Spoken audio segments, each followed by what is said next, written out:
नमस्कार दोस्तों, टीचिंग विश्व में आप सभी का हार्दिक स्वागत है। इतिहास लिखने के लिए कलम की नहीं हौसलों की जरूरत होती है। तो आइए देखें गणित पेडागोजी से संबंधित 30 अति महत्वपूर्ण प्रश्नों की श्रृंखला।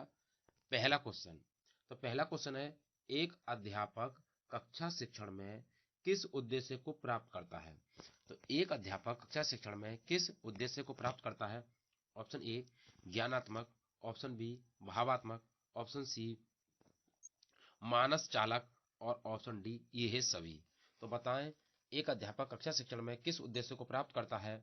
इस क्वेश्चन का करेक्ट आंसर बताएं, कमेंट बॉक्स में आंसर दीजिए। तो ज्ञानात्मक हो, भावात्मक हो, क्रियात्मक हो या मनोगत्यात्मक हो, इन सभी तीनों उद्देश्यों को प्राप्त करता है। ऑप्शन डी इस प्रश्न का करेक्ट आंसर है। नेक्स्ट देखें अगला क्वेश्चन क्या है। अगला क्वेश्चन है क्वेश्चन नंबर 2, गणित सार संग्रह के लेखक कौन है? तो गणित सार संग्रह के लेखक कौन है? Option A Aryabhata, option B Bhaskaracharya और ऑप्शन सी महावीराचार्य और ऑप्शन डी ब्रह्मगुप्त। तो कमेंट बॉक्स में आंसर दीजिए, इस क्वेश्चन का करेक्ट आंसर क्या है? गणित सार संग्रह के लेखक कौन है? तो गणित सार संग्रह के जो लेखक हैं वो है महावीराचार्य। ऑप्शन सी इस प्रश्न का करेक्ट आंसर है। नेक्स्ट देखें अगला क्वेश्चन क्या है। अगला क्वेश्चन है क्वेश्चन नंबर 3, एक अच्छा गणितज्ञ होने के लिए क्या जरूरी होता है? तो एक अच्छा गणितज्ञ होने के लिए क्या चीज जरूरी है? ऑप्शन ए सवालों के उत्तर देने की टेक्निक में निपुणता, ऑप्शन बी अधिकतर सूत्रों को याद करना और ऑप्शन सी बहुत जल्दी सवालों को हल करना और ऑप्शन डी सभी अवधारणा को समझना, लागू करना और उनमें संबंध स्थापित करना। तो बताएं, इस क्वेश्चन का करेक्ट आंसर क्या है? ये बात सही है बिल्कुल कि सवालों के उत्तर देने की टेक्निक पर निपुणता हो, लेकिन इसमें एक ही बात कही गई है कि टेक्निक पता हो। दूसरा है अधिकतम सूत्रों को याद करना। सूत्रों को याद तो किया जाता है, लेकिन इसमें एक ही बात की गई है, बहुत जल्दी सवालों को हल करना। ये भी सही बात है, लेकिन ऑप्शन डी देखें जरा। ऑप्शन डी में कह रहा है कि सभी अवधारणाओं को समझना, यानी कि ये तीनों अवधारणाएं, इन तीनों को समझना, लागू करना और उन्हें लागू करना, उनमें संबंध स्थापित करना। तो इसका मतलब ये है, ये तीनों के तीनों जो आंसर है ऊपर वाले ए बी सी, ये तीनों इंक्लूड है ऑप्शन डी के अंदर। इसलिए ऑप्शन डी को वरीयता ज्यादा दी जाएगी। तो ऑप्शन डी इस प्रश्न का करेक्ट आंसर हो जाएगा। एक अच्छा गणितज्ञ होने के लिए सभी अवधारणा को समझना, लागू करना और उनमें संबंध स्थापित करना। ऑप्शन डी इस प्रश्न का करेक्ट आंसर है। अगला क्वेश्चन देखें, अगला क्वेश्चन क्या है। क्वेश्चन नंबर 4, आकृतियों के निम्नलिखित पहलुओं में से किसका प्राथमिक स्तर से कोई संबंध नहीं है? तो आकृतियों के निम्नलिखित पहलुओं में से किसका प्राथमिक स्तर से कोई संबंध नहीं है?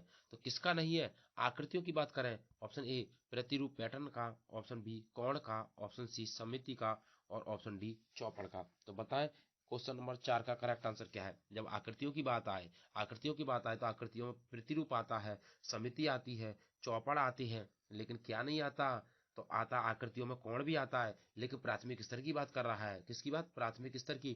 तो प्राथमिक स्तर पर कोण नहीं आते। ऑप्शन बी इस प्रश्न का करेक्ट आंसर हो जाएगा। नेक्स्ट देखा अगला क्वेश्चन क्या है। अगला क्वेश्चन है क्वेश्चन नंबर 5, गणित से डरने और उसमें फेल होने के लिए गणित से डरने और उसमें फेल होने के लिए निम्नलिखित में से किसे एक कारण नहीं माना जा सकता? तो गणित से डरने और उसमें फेल होने के लिए निम्न में से किसे एक कारण नहीं माना जा सकता? ऑप्शन ए कक्षा कक्षा के अनुभव, ऑप्शन बी प्रतीकात्मक संकेत और ऑप्शन सी गणित की संरचना, ऑप्शन डी लैंगिक भेद।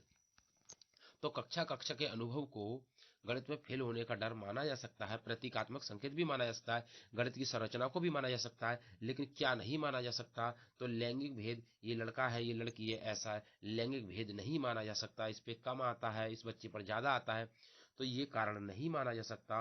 ऑप्शन डी इस प्रश्न का करेक्ट आंसर हो जाएगा, लैंगिक भेद। आइए अगला क्वेश्चन, नेक्स्ट क्वेश्चन देखें। क्वेश्चन नंबर 6, प्राथमिक स्तर पर गणित की पहेलियां क्या मदद करती हैं? तो प्राथमिक स्तर पर गणित की पहेलियां क्या मदद करती हैं? ऑप्शन ए क्लास के प्रतिभा संपन्न विद्यार्थियों को पहचानने में, ऑप्शन बी विद्यार्थियों को मनोरंजन प्रदान करने में, ऑप्शन सी समस्या सुलझाने के कौशलों को परखने में और ऑप्शन डी समस्या सुलझाने के प्रतिभा को प्रोत्साहित करने में। तो गणित की पहेलियां क्या मदद करती है? गणित की पहेलियों की बात करें क्लास की प्रतिभा संपन्न विद्यार्थियों को पहचानने में, ऐसा कुछ नहीं है पहेलियों से। विद्यार्थियों को मनोरंजन, हाँ मनोरंजन तो होता है, लेकिन ये इस क्वेश्चन का आंसर नहीं है। समस्या सुलझाने के कौशलों को परखने में नहीं, उन्हें सुलझाने में प्रोत्साहित करने में। तो समस्या सुलझाने की प्रतिभा को प्रोत्साहित करने में, ऑप्शन डी इस प्रश्न का करेक्ट आंसर हो जाएगा। ये कह रहा है कि समस्या सुलझाने की प्रतिभा, समस्या भी सुलझाई जाती है पहेलियों से और प्रोत्साहित किया जाता है, प्रोत्साहित होते हैं बच्चे इससे, तो ऑप्शन डी इस प्रश्न का करेक्ट आंसर हो जाएगा। अगला क्वेश्चन देखें, नेक्स्ट क्वेश्चन क्या है। क्वेश्चन नंबर 7, गणितीय संचारण क्या उल्लेख करता है। तो गणितीय संचारण क्या उल्लेख करता है, ऑप्शन ए गणितीय विचारों को समाहित एवं संगठित करने की क्षमता, और ऑप्शन बी समस्याओं को सुलझाने की क्षमता, और ऑप्शन सी गणित प्रश्नोत्तरी में भाग लेने की प्रतिभा, और ऑप्शन डी गणित के कक्ष में बोलने की क्षमता। तो बताएं इस क्वेश्चन का करेक्ट आंसर क्या है। गणितीय संचारण क्या उल्लेख करता है। गणितीय संचारण कमेंट बॉक्स में आंसर दीजिए। तो गणितीय संचारण जो उल्लेख करता है कक्ष में बोलने की क्षमता, ऐसा कुछ नहीं है। गणित प्रश्नोत्तरी में भाग लेने का प्रतिभाव, ऐसा कुछ नहीं है कि प्रश्नोत्तरी में केवल गणित में ही भाग लें। समस्याओं को सुलझाने की क्षमता, हाँ हो सकता है। गणितीय विचार और समाहित एवं संगठित करने की क्षमता, तो गणित के जो विचार हैं उनको समाहित करना और संगठित करने की क्षमता को गणितीय संचारण उल्लेख करता है। ऑप्शन ए इस प्रश्न का करेक्ट आंसर हो जाएगा, ऑप्शन ए। नेक्स्ट क्वेश्चन, अगला क्वेश्चन है। अगला क्वेश्चन है क्वेश्चन नंबर 8, यदि एक शिक्षार्थी पूर्णांकों, भिन्नों और दशमलव संख्याओं पर चारों आधारभूत संक्रियाएं संपन्न करने में समर्थ है, तो वह कौन सी अवस्था में है। तो एक बच्चा है जो गणितीय संक्रियाओं को, दशमलव, भिन्न आदि क्रियाओं को कर सकता है, तो कौन से स्तर पर है। ऑप्शन ए विभाजनात्मक अवस्था में, ऑप्शन बी उपादान अवस्था में, और ऑप्शन सी संक्रियात्मक अवस्था में, ऑप्शन डी परिमाणात्मक अवस्था में। गणितीय संक्रियाओं की बात आए तो कौन सी अवस्था में हो जाएगा, संक्रिय अवस्था में हो जाएगा। ऑप्शन सी इस प्रश्न का करेक्ट आंसर हो जाएगा। आइए अगला क्वेश्चन देखें, क्वेश्चन नंबर 9 की बात करें। क्वेश्चन नंबर 9 की बात करें, प्राथमिक स्तर पर गणित की अच्छी पाठ्य पुस्तक के लिए निम्नलिखित में से कौन सी विशेषता महत्वपूर्ण है। तो प्राथमिक स्तर पर गणित की अच्छी पाठ्य पुस्तक के लिए निम्नलिखित में से कौन सी विशेषता महत्वपूर्ण है। ऑप्शन ए उसमें अवधारणाओं का परिचय संदर्भों के द्वारा होना चाहिए, ऑप्शन बी उसमें केवल बहुत से अभ्यास होने चाहिए जिससे कि अभ्यास किया जा सके, और ऑप्शन सी वह आकर्षण और रंगीन होनी चाहिए, ऑप्शन डी वह मोटी और बड़ी होनी चाहिए। तो प्राथमिक स्तर पर गणित की अच्छी पाठ्य पुस्तक का मतलब क्या है, वह मोटी और बड़ी होनी चाहिए, नहीं ऐसा नहीं। आकर्षण और रंगीन होनी चाहिए, ये भी नहीं हो सकता, क्योंकि रंगीन और आकर्षण से मतलब नहीं है, न मोटी और बड़ी होने से मतलब है, क्योंकि प्राथमिक स्तर की बात कर रहा है। उसमें केवल बहुत से अभ्यास होने चाहिए जिससे कि अभ्यास किया जा सके, नहीं। केवल जब आए तो निगेटिव टैग वर्ड्स है, तो बी सी डी ये तीनों नहीं हो सकते। ऑप्शन ए देखें जरा, उसमें अवधारणाओं का परिचय संदर्भों के द्वारा होना चाहिए, बिल्कुल करेक्ट स्टेटमेंट है, उसमें अवधारणाओं का परिचय संदर्भों के द्वारा होना चाहिए। ऑप्शन ए इस प्रश्न का करेक्ट आंसर हो जाएगा क्वेश्चन नंबर 9 का। नेक्स्ट देखें अगला क्वेश्चन। अगला क्वेश्चन है क्वेश्चन नंबर 10, एक बच्चा जिस अवस्था में सभी संबंधी संक्रियाओं को करने में सक्षम है तथा भिन्नों के संप्रत्यय की व्याख्या करने में सक्षम है, वह अवस्था कौन सी है।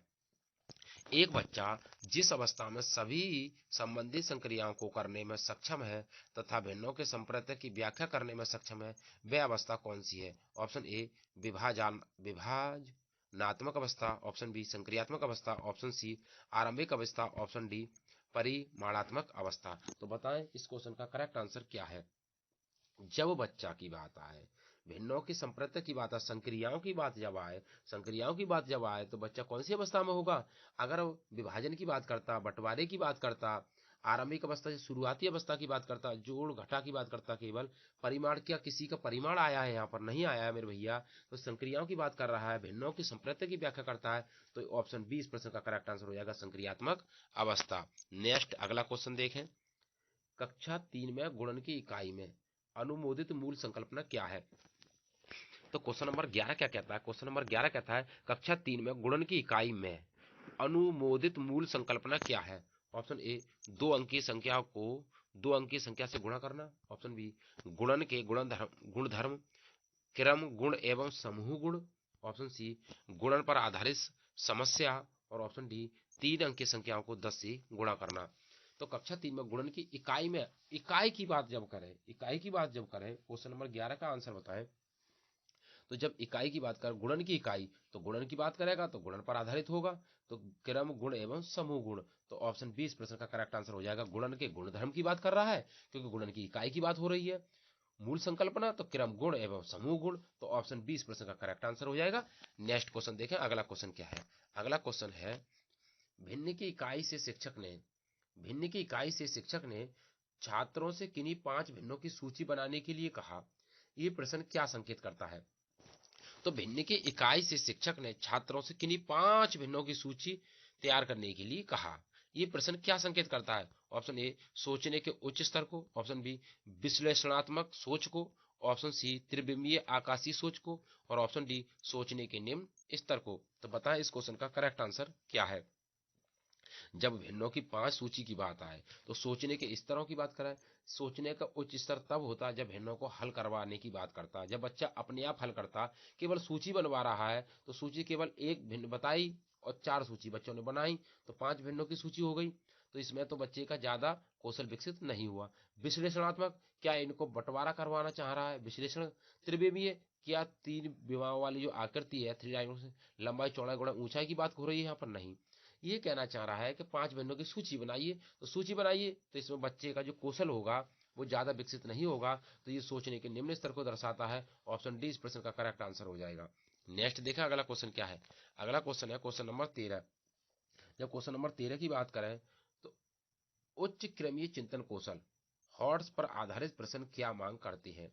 यानी कि उच्च क्रम की चिंतन कौशल किस बात पर निर्भर करते हैं? ऑप्शन ए, एल्गोरिथम के ज्ञान की, ऑप्शन बी, संकेतों और चित्रों के ज्ञान की, ऑप्शन सी, कुछ सीमा तक संज्ञानात्मक प्रयास और ज्ञान की, और ऑप्शन डी, तथ्य नियमों सूत्रों के ज्ञान की। उच्च क्रमीय चिंतन कौशल पर आधारित प्रश्न क्या मांग करते हैं? तो बताएं इस क्वेश्चन का करेक्ट आंसर क्या है। एल्गोरिथम के ज्ञान की? नहीं भैया। संकेत और चित्रों के ज्ञान की? ऐसा नहीं है, क्योंकि उच्च चिंतन की बात कर रहा है तो संकेत और चित्रों के माध्यम से उच्च कौशल तो बढ़ेगा नहीं। नहीं एल्गोरिथम के ज्ञान से, तथ्य और नियमों सूत्रों के ज्ञान से, इससे भी नहीं। कुछ सीमा तक संज्ञानात्मक प्रयास और ज्ञान की, तो ऑप्शन सी इस प्रश्न का करेक्ट आंसर हो जाएगा। क्वेश्चन नंबर 13 का करेक्ट आंसर है ऑप्शन सी। नेक्स्ट देखें, अगला क्वेश्चन क्या है। अगला क्वेश्चन है क्वेश्चन नंबर 14। प्रिया गणितीय प्रश्न करने में निपुण है। तो प्रिया नाम की लड़की है जो गणितीय प्रश्न करने में निपुण है, उसमें किस प्रकार की बहुबोधिकता की अधिकता है? तो जो प्रिया नाम की लड़की है उसमें गणितीय प्रश्न हल कर लेती है, तो उसमें कौन सी बुद्धि है? ऑप्शन ए, भाषी बुद्धि, ऑप्शन बी, तार्किक बुद्धि, ऑप्शन सी, अंतर व्यक्तित्व बुद्धि, ऑप्शन डी, मनोगत्यात्मक बुद्धि। तो जब गणित की बात आए तो गणित की में कौन सी बुद्धि होती है? तो गणित में होती है भैया तर्क करने की क्षमता। तो तर्क करने की क्षमता तो बोला तो तार्किक बुद्धि, तो ऑप्शन बी इस प्रश्न का करेक्ट आंसर हो जाएगा, तार्किक बुद्धि। भाषाई बुद्धि, कवि वगैरह जो होते हैं जिनमें भाषा पर अच्छी पकड़ होती है। अंतर व्यक्ति बुद्धि वो विद्या होती है जो अपने अंदर की बात करते हैं, जैसे दार्शनिक वगैरह होते हैं। तो इस क्वेश्चन का जो करेक्ट आंसर हो जाएगा गणित की जब बात आए तो ऑप्शन बी हो जाएगा, तार्किक बुद्धि। नेक्स्ट देखें, अगला क्वेश्चन क्या है। एल्गोरिथम बच्चों में नहीं विकसित कर सकता। तो एल्गोरिथम बच्चों में क्या विकसित नहीं कर सकता? ऑप्शन ए, रटना, ऑप्शन बी, सूत्र, ऑप्शन सी, तर्क की समझ, ऑप्शन डी, ज्ञान। तो बताएं इस क्वेश्चन का करेक्ट आंसर क्या, कमेंट बॉक्स में आंसर दीजिए। तो एल्गोरिथम बच्चों में विकसित नहीं कर सकता, तो सूत्र भी विकसित होता है एल्गोरिथम से, तर्क की क्षमता भी होती है, ज्ञान भी होता है, लेकिन क्या विकसित नहीं होता? तो रटना विकसित नहीं होता। ऑप्शन ए इस प्रश्न का करेक्ट आंसर हो जाएगा। गणित जो है वो रटने पर आधारित नहीं है भैया। अगला क्वेश्चन देखें, अगला क्वेश्चन क्या है। Question number 16। अमूर्तता विशिष्टीकरण एवं व्यापीकरण किस विषय की समझ बढ़ाने के लिए उपयोग किया जा सकता है? तो अमूर्तता, विशिष्टीकरण एवं व्यापारीकरण किस विषय की समझ बढ़ाने के लिए उपयोग किया जा सकता है? Option A, Hindi, option B, विज्ञान, ऑप्शन सी, सामाजिक विज्ञान, ऑप्शन डी, गणित। जब व्यापारीकरण की बात आए तो हिंदी से व्यापार नहीं होगा मेरे भैया। व्यापार में किसकी आवश्यकता होती है? किसकी आवश्यकता होती है व्यापार में? अमूर्तता, जो दिखाई ना दे। तो जो क्वेश्चन का जो आंसर होता है वो आंसर बाद में आता है तो वो दिखाई नहीं देता। तो हम बात करें हिंदी की, तो हिंदी से व्यापार में कोई लेना देना नहीं है, व्यापार में ये उपयोगी ज्यादा नहीं होती है। तो व्यापार में किसकी ज्यादा आवश्यकता होती है? लेना देना, लेन देन ये किससे होता है, तो ये उससे होता है मेरे भैया विज्ञान से भी नहीं, सामाजिक विज्ञान से भी नहीं, गणित से। तो ऑप्शन डी इस प्रश्न का करेक्ट आंसर हो जाएगा गणित। क्योंकि व्यापार में जब लेन देन की बात आती है, पैसा को जब लिया जाता है, दिया जाता है, तो गणित की आवश्यकता अधिक होती है। तो ऑप्शन डी इस प्रश्न का करेक्ट आंसर हो जाएगा। अगला क्वेश्चन देखें, नेक्स्ट क्वेश्चन क्या है। बच्चों में गोलाई की अवधारणा धीरे धीरे कब विकसित होती है। ऑप्शन ए विशिष्टीकरण से, ऑप्शन बी मूर्त से अमूर्त, मूर्त से अमूर्त, ऑप्शन सी व्यापारीकरण से, ऑप्शन डी कोई भी नहीं। तो विशिष्ट की बात आए, बच्चों में जब गोलाई की अवधारणा विकसित करेंगे तो मूर्त से, जब ये गोला है तो ये दिखाई दे रहा है, और जब गोलाई की अवधारणा की जब विकसित करें बात, फिर गोला बनाने की बात करें तो मूर्त से क्या अमूर्त की ओर जाएगा बच्चा। ऑप्शन 20% का करेक्ट आंसर हो जाएगा। नेक्स्ट देखा अगला क्वेश्चन क्या है। अगला क्वेश्चन है, गणित की पाठ्य पुस्तक का आवश्यक अंग क्या है। तो गणित की पाठ्य पुस्तक का आवश्यक अंग क्या है। ऑप्शन ए अवधारणाओं का स्पष्टीकरण, ऑप्शन बी अवधारणाओं की क्रमबद्धता, और ऑप्शन सी अवधारणाओं को व्यवहारिक जीवन को जोड़ना, ऑप्शन डी उपयुक्त सभी। तो गणित की पाठ्य पुस्तक का आवश्यक अंग क्या है, बताएं इस क्वेश्चन का करेक्ट आंसर क्या है। तो अवधारणाओं का स्पष्टीकरण बिल्कुल होना चाहिए पाठ्य पुस्तक में, अवधारणाओं की क्रमबद्धता बिल्कुल होना चाहिए, अवधारणाओं को व्यवहारिक जीवन से जोड़ना बिल्कुल करेक्ट स्टेटमेंट होना चाहिए जीवन से जोड़ते हुए। तो इसका मतलब ये हुआ तीनों के तीनों स्टेटमेंट करेक्ट है। तो ऑप्शन डी इस प्रश्न का करेक्ट आंसर आ जाएगा उपयुक्त सभी। नेक्स्ट अगला क्वेश्चन। अगला क्वेश्चन है, गणित ज्ञान का निश्चित तथा ठोस आधार होता है। तो गणित जो है वो ज्ञान का निश्चित तथा ठोस आधार होता है, ये कथन गणित की किस प्रकृति की ओर इंगित करता है।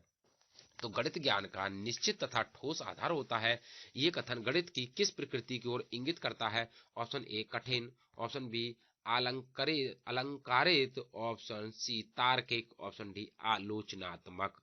तो गणित की जब बात आए, तो गणित की बात जब आए तो तर्क की बात आए, क्योंकि गणित तर्क पर आधारित होता है। तो ये गणित की किस प्रकृति की ओर इंगित करता है, तो तार्किकता की ओर इंगित करता है। ऑप्शन सी इस प्रश्न का करेक्ट आंसर हो जाएगा। नेक्स्ट देखें अगला क्वेश्चन क्या है। अगला क्वेश्चन है, इकाई योजना के प्रतिपादक कौन है। तो इकाई योजना के प्रतिपादक कौन है। Option A Skinner, option B Harvard, option C John Dewey, option D William Kilpatrick. तो इकाई योजना की बात करें, बताएं इस क्वेश्चन का करेक्ट आंसर क्या है। तो इकाई योजना के जो प्रतिपादक है वो है हार्वर्ड। ऑप्शन बी इस प्रश्न का करेक्ट आंसर हो जाएगा, हार्वर्ड साहब है इकाई योजना के प्रतिपादक। नेक्स्ट देखें, प्राथमिक स्तर पर गणित का महत्व कैसा है। तो प्राथमिक स्तर पर गणित का महत्व कैसा है। ऑप्शन ए सांस्कृतिक, ऑप्शन बी सामाजिक, ऑप्शन सी धार्मिक, और ऑप्शन डी मानसिक। तो बताएं सांस्कृतिक, सामाजिक, धार्मिक या मानसिक, प्राथमिक स्तर पर गणित का महत्व कैसा होता है। बताएं इस क्वेश्चन का करेक्ट आंसर क्या है। तो गणित प्राथमिक स्तर पर हो या उच्च स्तर पर हो, ये मानसिक होता है भैया। ऑप्शन डी इस प्रश्न का करेक्ट आंसर हो जाएगा, क्योंकि मस्तिष्क पर आधारित होता है, तर्क पर आधारित होता है। इसकी प्रकृति, गणित की प्रकृति कैसी होती है, तो गणित की प्रकृति तार्किक होती है। ऑप्शन डी इस प्रश्न का करेक्ट आंसर हो जाएगा मानसिक। नेक्स्ट देखा अगला क्वेश्चन क्या है, गणित विज्ञान क्या है। तो गणित विज्ञान क्या है। ऑप्शन ए स्थान का, ऑप्शन बी शिक्षा का, ऑप्शन सी गणनाओं का, ऑप्शन डी मानव जीवन का। तो गणित विज्ञान जो है वो किस पर आधारित है, क्या स्थान का है, शिक्षा का है, मानव जीवन का है। नहीं मेरे भैया, ये किसका है गणित विज्ञान, ये गणनाओं का विज्ञान है। ऑप्शन सी इस प्रश्न का करेक्ट आंसर हो जाएगा। गणित किसका विज्ञान है, गणनाओं का विज्ञान है। ऑप्शन सी करेक्ट आंसर है। नेक्स्ट देखें अगला क्वेश्चन क्या है, विकासशील मूल्यों में सफलता मुख्यतः किस बात पर निर्भर करती है। तो विकासशील मूल्यों में सफलता मुख्यतः किस पर निर्भर करती है। ऑप्शन ए सरकार पर, ऑप्शन बी समाज पर, ऑप्शन सी परिवार पर, ऑप्शन डी शिक्षक पर। तो विकासशील मूल्यों में सफलता मुख्यतः किस पर निर्भर करती है। तो बताएं इस क्वेश्चन का करेक्ट आंसर क्या है। इस क्वेश्चन का, तो विकासशील मूल्यों में जो मुख्यतः निर्भर करती है सफलता, वो परिवार पर निर्भर करती है। क्योंकि सर्वप्रथम बच्चा जब सीखता है वो परिवार से सीखता है, तो उसके परिवार पर विकासशील मूल्यों में जो सफलता होती है वो परिवार पर निर्भर करती है। ऑप्शन सी इस प्रश्न का करेक्ट आंसर हो जाएगा, मम परिवार।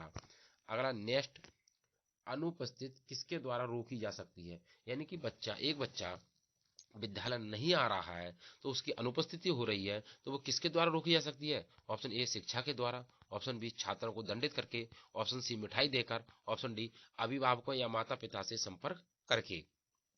तो बच्चा जब विद्यालय नहीं आ रहा है तो वो उसकी अनुपस्थिति को कैसे रोका जा सकता है। तो सर्वप्रथम हमें करना चाहिए उसके अभिभावकों और उसके माता पिता, कोई भी हो परिवार में, तो उससे बात करके, यानी कि अभिभावक हो या माता पिता हो, उनसे संपर्क करके। तो ऑप्शन डी इस प्रश्न का करेक्ट आंसर है, उसकी अनुपस्थिति को रोका जा सकता है, यानी कि कम की जा सकती है।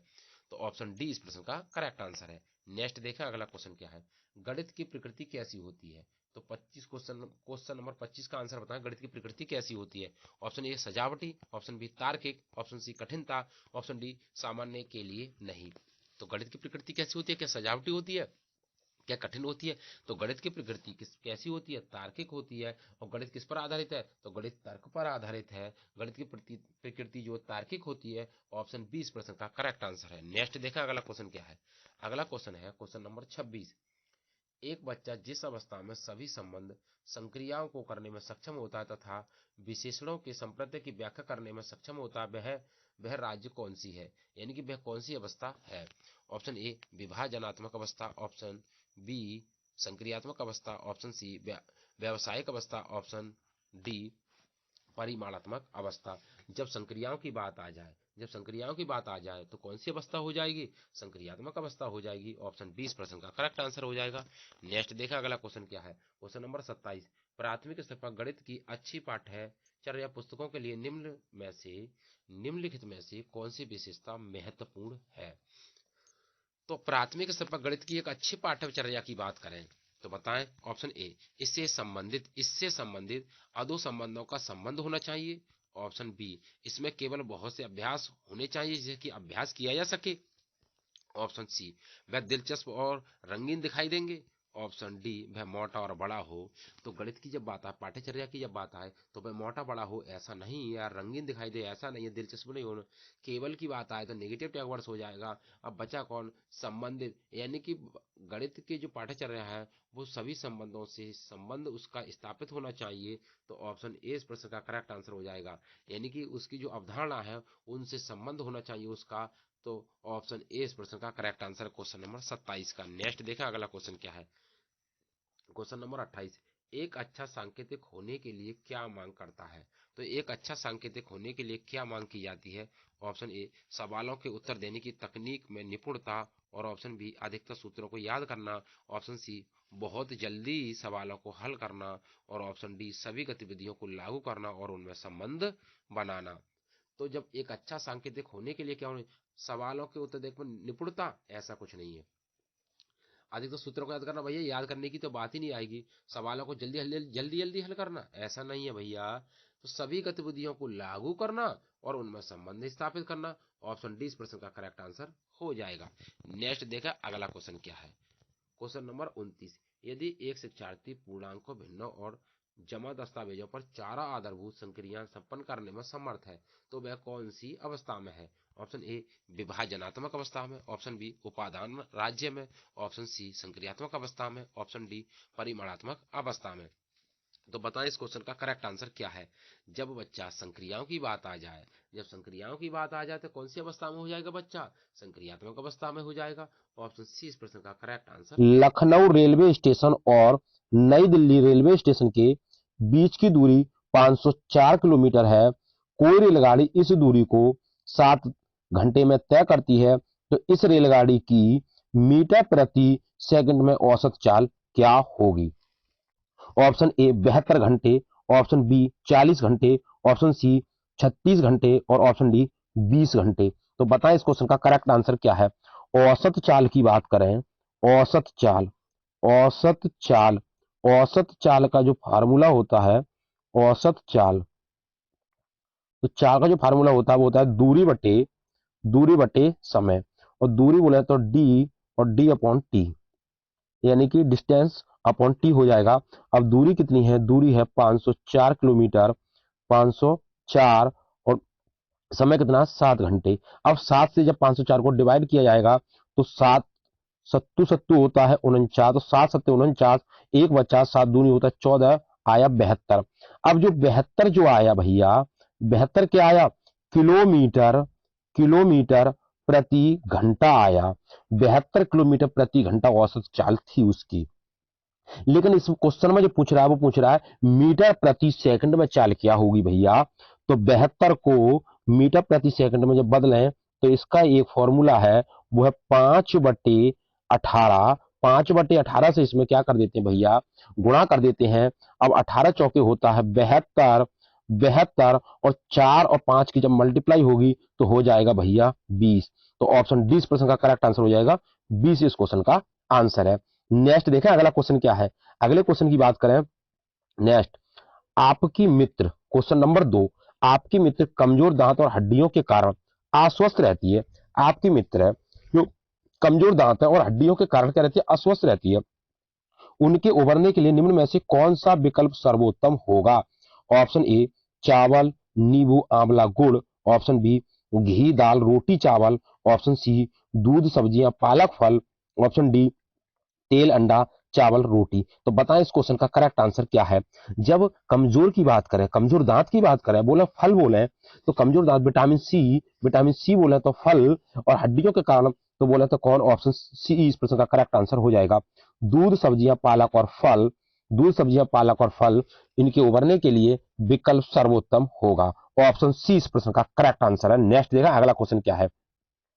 आर्यनाथ एक सपेरा है। अब आर्यनाथ एक सपेरा है। जब वह अपना वाद्य यंत्र बीन बजाता है तो सांप उसकी ध्वनि पर अपना सिर उधर उधर घुमाता है। सांप के वाद्य यंत्र बीन पर अनुक्रिया करने का कारण क्या होगा?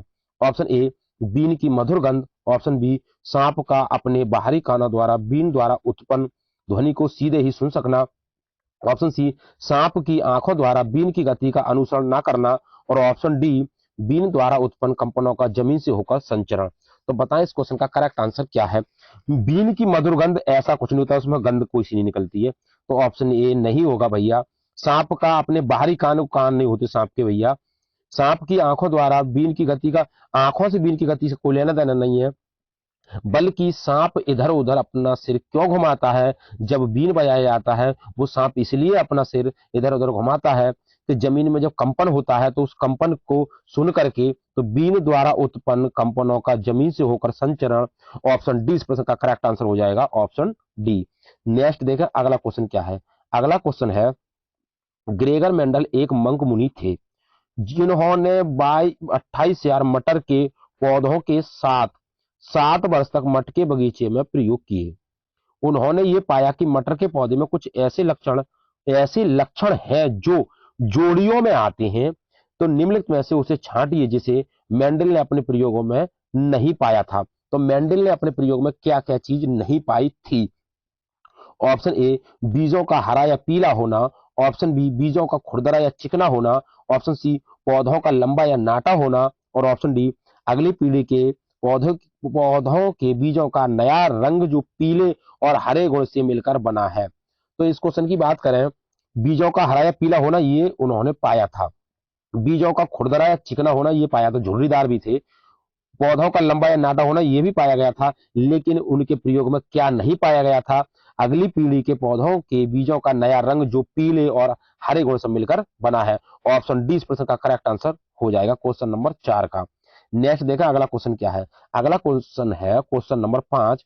यदि आप भारत के मानचित्र पर कोई सरल रेखा खींचे जो भारत की राजधानी दिल्ली और भारत की राजधानी दिल्ली और दिल्ली की बात करें, ये है दिल्ली, भारत की राजधानी दिल्ली, और जब दिल्ली ये है तो दिल्ली दिल्ली, और पश्चिम बंगाल की राजधानी कोलकाता। तो पश्चिम बंगाल की राजधानी कहां पर है भैया? पश्चिम बंगाल की राजधानी है कोलकाता। पश्चिम बंगाल है इस साइड में, पूरब की साइड में। जब दिल्ली से इस साइड आएंगे तो देखें नई दिल्ली के सापेक्ष कोलकाता की दिशा क्या होगी? ऑप्शन ए दक्षिण पूर्व, ऑप्शन बी दक्षिण पश्चिम, ऑप्शन सी ठीक पूर्व, ऑप्शन डी उत्तर पूर्व। तो बताएं इस क्वेश्चन का करेक्ट आंसर क्या है। जब दिल्ली के सापेक्ष की बात करें तो दक्षिण की ओर आए, और दक्षिण की ओर आए तो पश्चिम बंगाल की राजधानी कोलकाता कहां पर? पूरब की ओर है, तो ये हो जाएगा दक्षिण पूरब। ऑप्शन ए इस प्रश्न का करेक्ट आंसर हो जाएगा। नेक्स्ट देखा अगला क्वेश्चन क्या है। अगला क्वेश्चन है क्वेश्चन नंबर 6। 3 खाद्य पदार्थों का वह समूह चुनिए जिनमें आयरन प्रचुर मात्रा में पाया जाता है। तो कौन कौन से 3 पदार्थ हैं जिसमें आयरन प्रचुर मात्रा में पाया जाता है? ऑप्शन ए आंवला सेब कद्दू, ऑप्शन बी सेब गुड़ खीरा, ऑप्शन सी आंवला पालक कद्दू, और ऑप्शन डी आंवला पालक गुड़। तो आयरन की अगर बात करें तो आयरन पाया जाता है चना, चना है, हरे पत्तेदार सब्जियां हैं, हरे पत्तेदार हरे पत्तेदार सब्जियां, हरे पत्तेदार सब्जियां, इनमें प्रचुर मात्रा में आयरन पाया जाता है। और भैया किसमें पाया जाता है? तो आंवला पालक गुड़ में भी, आंवला पालक गुड़ चना हरे पत्तेदार सब्जियां, इनमें आयरन जो है वो प्रचुर मात्रा में पाया जाता है। तो ऑप्शन डी इस प्रश्न का करेक्ट आंसर हो जाएगा। आंवला, पालक, गुड़, चना, हरे पत्तेदार सब्जियां। नेक्स्ट देखा अगला क्वेश्चन क्या है।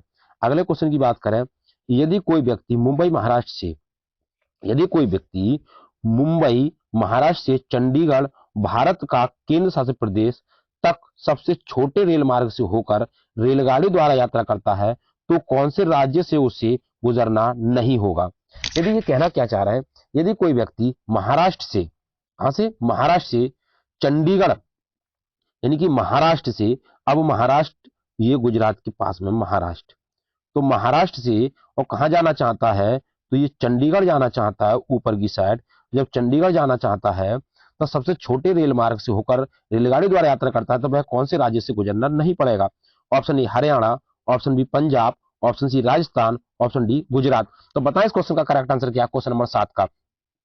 तो क्वेश्चन नंबर 7 की बात करें तो देखो उसे हरियाणा से भी जाना पड़ेगा, राजस्थान से भी जाना पड़ेगा, गुजरात से भी जाना पड़ेगा, लेकिन कहां से भैया नहीं जाएगा, तो भैया वो पंजाब से होकर नहीं जाएगा, क्योंकि पंजाब है ऊपर और पंजाब चंडीगढ़ से ऊपर है। जब चंडीगढ़ से ऊपर है तो पहले चंडीगढ़ पड़ेगा या पंजाब भैया, तो ये है चंडीगढ़ और ऊपर वाला क्या है भैया पंजाब। तो जब चंडीगढ़ जाएंगे तो पंजाब का कोई लेना देना नहीं होगा। ऑप्शन 20 प्रश्न का करेक्ट आंसर हो जाएगा। नेक्स्ट देखा अगला क्वेश्चन क्या है। कन्नौज एक जिला है जो समस्त भारत में इत्र के लिए प्रसिद्ध है। यह जिला किस राज्य का भाग है। ऑप्शन ए हरियाणा का, ऑप्शन बी उत्तराखंड का, ऑप्शन सी बिहार का, ऑप्शन डी उत्तर प्रदेश का। तो बताएं इस क्वेश्चन का करेक्ट आंसर क्या है। इस क्वेश्चन की बात करें तो जो कन्नौज का जो जिला है, कन्नौज एक जिला है जो कहां का भैया, भारत के अंदर, और भारत की बात करें तो किसके अंदर है, तो ये उत्तर प्रदेश के अंदर है। ऑप्शन डी इस प्रश्न का करेक्ट आंसर हो जाएगा। और मधुबनी पेंटिंग की बात करें, किसकी, मधुबनी पेंटिंग, और तो मधुबनी पेंटिंग ये कहां पर प्रसिद्ध है, तो मधुबनी पेंटिंग जो है वो बिहार की प्रसिद्ध है। कहां पर भैया मधुबनी पेंटिंग होती है, तो मधुबनी पेंटिंग जो है वो बिहार राज्य से संबंधित है। तो इस क्वेश्चन का जो करेक्ट आंसर हो जाएगा उत्तर प्रदेश हो जाएगा। नेक्स्ट देखा अगला क्वेश्चन क्या है। अगला क्वेश्चन है छऊ नृत्य किस राज्य के सामान्य लोगों का नृत्य, लोक नृत्य है। तो छऊ कहां का लोक नृत्य है। Option A Uttar Pradesh, option B Assam, option C Chhattisgarh और ऑप्शन डी मिजोरम। तो बताएं इस क्वेश्चन का करेक्ट आंसर क्या है। क्वेश्चन नंबर 9 का करेक्ट आंसर बताएं कमेंट बॉक्स में। तो उत्तर प्रदेश की अगर हम बात करें तो उत्तर प्रदेश में हो जाएगा कथक। कौन सा हो जाएगा भैया, कथक उत्तर प्रदेश का हो जाएगा। असम की बात करें तो असम की आई बहू, तो असम का हो जाएगा भैया बिहू। असम का कौन सा लोक नृत्य हो जाएगा, असम का हो जाएगा बिहू। मिजोरम का हो जाएगा भैया चेराव। मिजोरम का कौन सा लोक नृत्य है, तो मिजोरम का हो जाएगा भैया चेराव। अब इसका पूछा छऊ, तो छऊ कहां का हो जाएगा भैया, छत्तीसगढ़ का। ऑप्शन सी इस प्रश्न का करेक्ट आंसर हो जाएगा। और छत्तीसगढ़ का ये क्या भैया, क्लासिकल डांस जो है वो है भैया हरेली। कौन सा है, हरेली, इसे भी याद रखना है आपको, हरेली। और छऊ ये कहां का भैया, ये छत्तीसगढ़ के हैं। तो आइए नेक्स्ट अगला क्वेश्चन देखते हैं। अगला क्वेश्चन क्या है, क्वेश्चन नंबर 10। एलेक्स केरल में रहता है। एलेक्स नाम का कोई भी व्यक्ति है जो केरल में रहता है। वह अपने घर के आंगन में निम्न में से क्या उगाता है। तो कोई व्यक्ति जो केरल में रहता है तो वह अपने आंगन में कौन सा वृक्ष उगाता है, क्या उगाता है। ऑप्शन ए नारियल एवं टेपियोका, ऑप्शन बी टेपियोका एवं सरसों, ऑप्शन सी नारियल एवं कमल और ऑप्शन डी सरसों एवं चावल। तो बताओ क्वेश्चन नंबर 10 का करेक्ट आंसर क्या है। तो कोई व्यक्ति जब केरल में रहता है तो केरल में क्या उगाया जाता है, तो केरल में नारियल एवं टेपियोका आंगन में उगाया जाता है। ऑप्शन ए इस प्रश्न का करेक्ट आंसर हो जाएगा। और केरल को कहते हैं मसालों का घर। मसालों का घर किसे कहा जाता है, तो केरल को मसालों का घर कहा जाता है। और केरल में जो त्योहार मनाया जाता है वो भैया ओणम त्योहार केरल में मनाया जाता है। नेक्स्ट अगला क्वेश्चन देखते हैं। अगला क्वेश्चन क्या है, अगला क्वेश्चन है हरप्रीत अपने परिवार के साथ पंजाब, बिहार एवं महाराष्ट्र की एक यात्रा पर गई थी। तो हरप्रीत अपने परिवार के साथ पंजाब, बिहार एवं महाराष्ट्र की यात्रा पर गई थी एवं उन राज्यों के कला कार्य को संग्रह किया। हरप्रीत के संग्रह को नीचे दिए गए विकल्पों से चुनिए।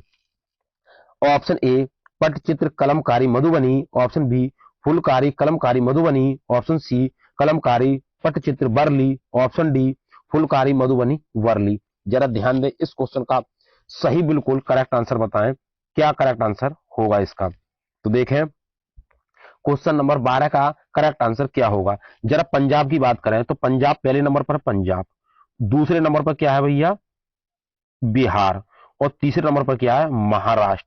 तीन राज्यों की बात की गई है, पंजाब, पंजाब और बिहार और महाराष्ट्र। अब जरा देखें, तीन तीन इसमें कलमकारी दी गई हैं, चित्रकला दी गई हैं।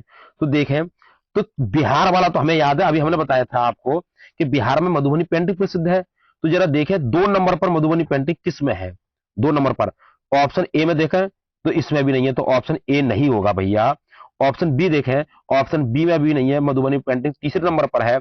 और तीसरे नंबर पर यहाँ पर क्या भैया, महाराष्ट्र है। ऑप्शन सी में तो है ही नहीं मधुबनी। अब बच्चा कौन भैया, जरा देखें मधुबनी कौन से नंबर पर है, दूसरे नंबर पर है। इसका मतलब ये हुआ कि फुलकारी कहां पर है, पंजाब की क्या है, पंजाब की कला है, और मधुबनी बिहार की कला है, और बरली है जो महाराष्ट्र की कला है। तो ऑप्शन डी इस प्रश्न का करेक्ट आंसर हो जाएगा। इस तरह से सी टेट में प्रश्नों को छांटने की कोशिश करें, ज्यादा माथापच्ची करने की कोई कोशिश ना करें। तो नेक्स्ट अगला क्वेश्चन देखें, अगला क्वेश्चन क्या है। अगला क्वेश्चन है, कुड़ुक कहां के लोगों की बोलचाल की भाषा है। तो कुड़ुक कहां के लोग बोलते हैं, बताएं। Option A Assam, option B Arunachal Pradesh, option C Mizoram, option D Jharkhand. तो कुड़ुक कहां के लोगों की बोलचाल की भाषा है, बताएं इस क्वेश्चन का करेक्ट आंसर क्या है। तो कुड़ुक की बात करें, कुड़ुक, तो कुड़ुक की जो भाषा जो है वो झारखंड की है। ऑप्शन डी इस प्रश्न का करेक्ट आंसर हो जाएगा। और कुड़ुक भाषा में जंगल को क्या कहते हैं, तो कुड़ुक भाषा में जंगल को भैया तोरांग कहते हैं। क्या कहते हैं, जंगल को तोरांग कहते हैं। किस भाषा में, कुड़ुक भाषा में जंगल को क्या कहा जाता है, तो कुड़ुक भाषा में जंगल को तोरांग कहते हैं। तो कुड़ुक कहां के लोगों की बोलचाल की भाषा है, तो ये झारखंड के लोगों की भाषा है। नेक्स्ट अगला क्वेश्चन, अगला क्वेश्चन है, हमारे देश के नीचे दिए गए राज्यों में से किस में एल्युमिनियम की खान है। तो एल्युमिनियम की खान किस राज्य के अंदर है। Option A Orissa, option B Assam, option C Bihar, option D Pashchim Bangal. तो बताएं इस क्वेश्चन का करेक्ट आंसर क्या है। अब कौन सा राज्य इसमें एल्युमिनियम की खान है, तो एल्युमिनियम की खान की बात करें तो वो उड़ीसा राज्य में है। ऑप्शन ए इस प्रश्न का करेक्ट आंसर हो जाएगा। नेक्स्ट देखा अगला क्वेश्चन क्या है।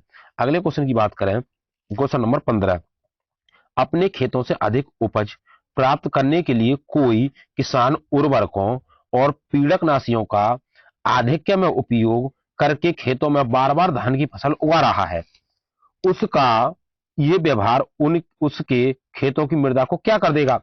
जब एक ही फसल को बार बार एक ही खेत में उगाया जाएगा तो मृदा क्या हो जाएगी, मृदा बेकार हो जाएगी, अनुपयुक्त हो जाएगी, अनुपयोगी हो जाएगी भैया।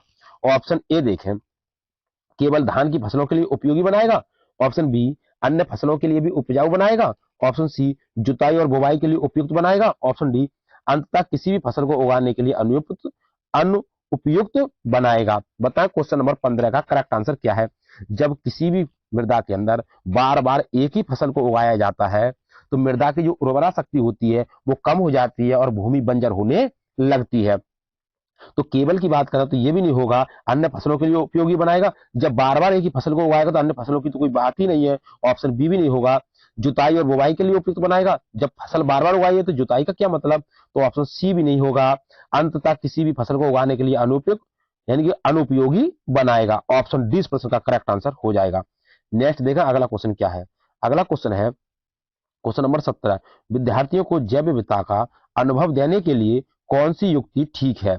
ऑप्शन ए, पक्षियों की प्रजाति संबंधित पुस्तकें व लेख पढ़ने के लिए देना। ऑप्शन बी, प्रवासी पक्षियों के बारे में विभिन्न लघु चलचित्र दिखाना। ऑप्शन सी, पक्षी अभ्यारण्य में अवलोकन के लिए ले जाना। ऑप्शन डी, विलुप्त पक्षियों पर विभिन्न वार्ता व भाषण देना। बताएं इस क्वेश्चन का करेक्ट आंसर क्या है, कमेंट बॉक्स में आंसर दीजिए क्वेश्चन नंबर 17 का।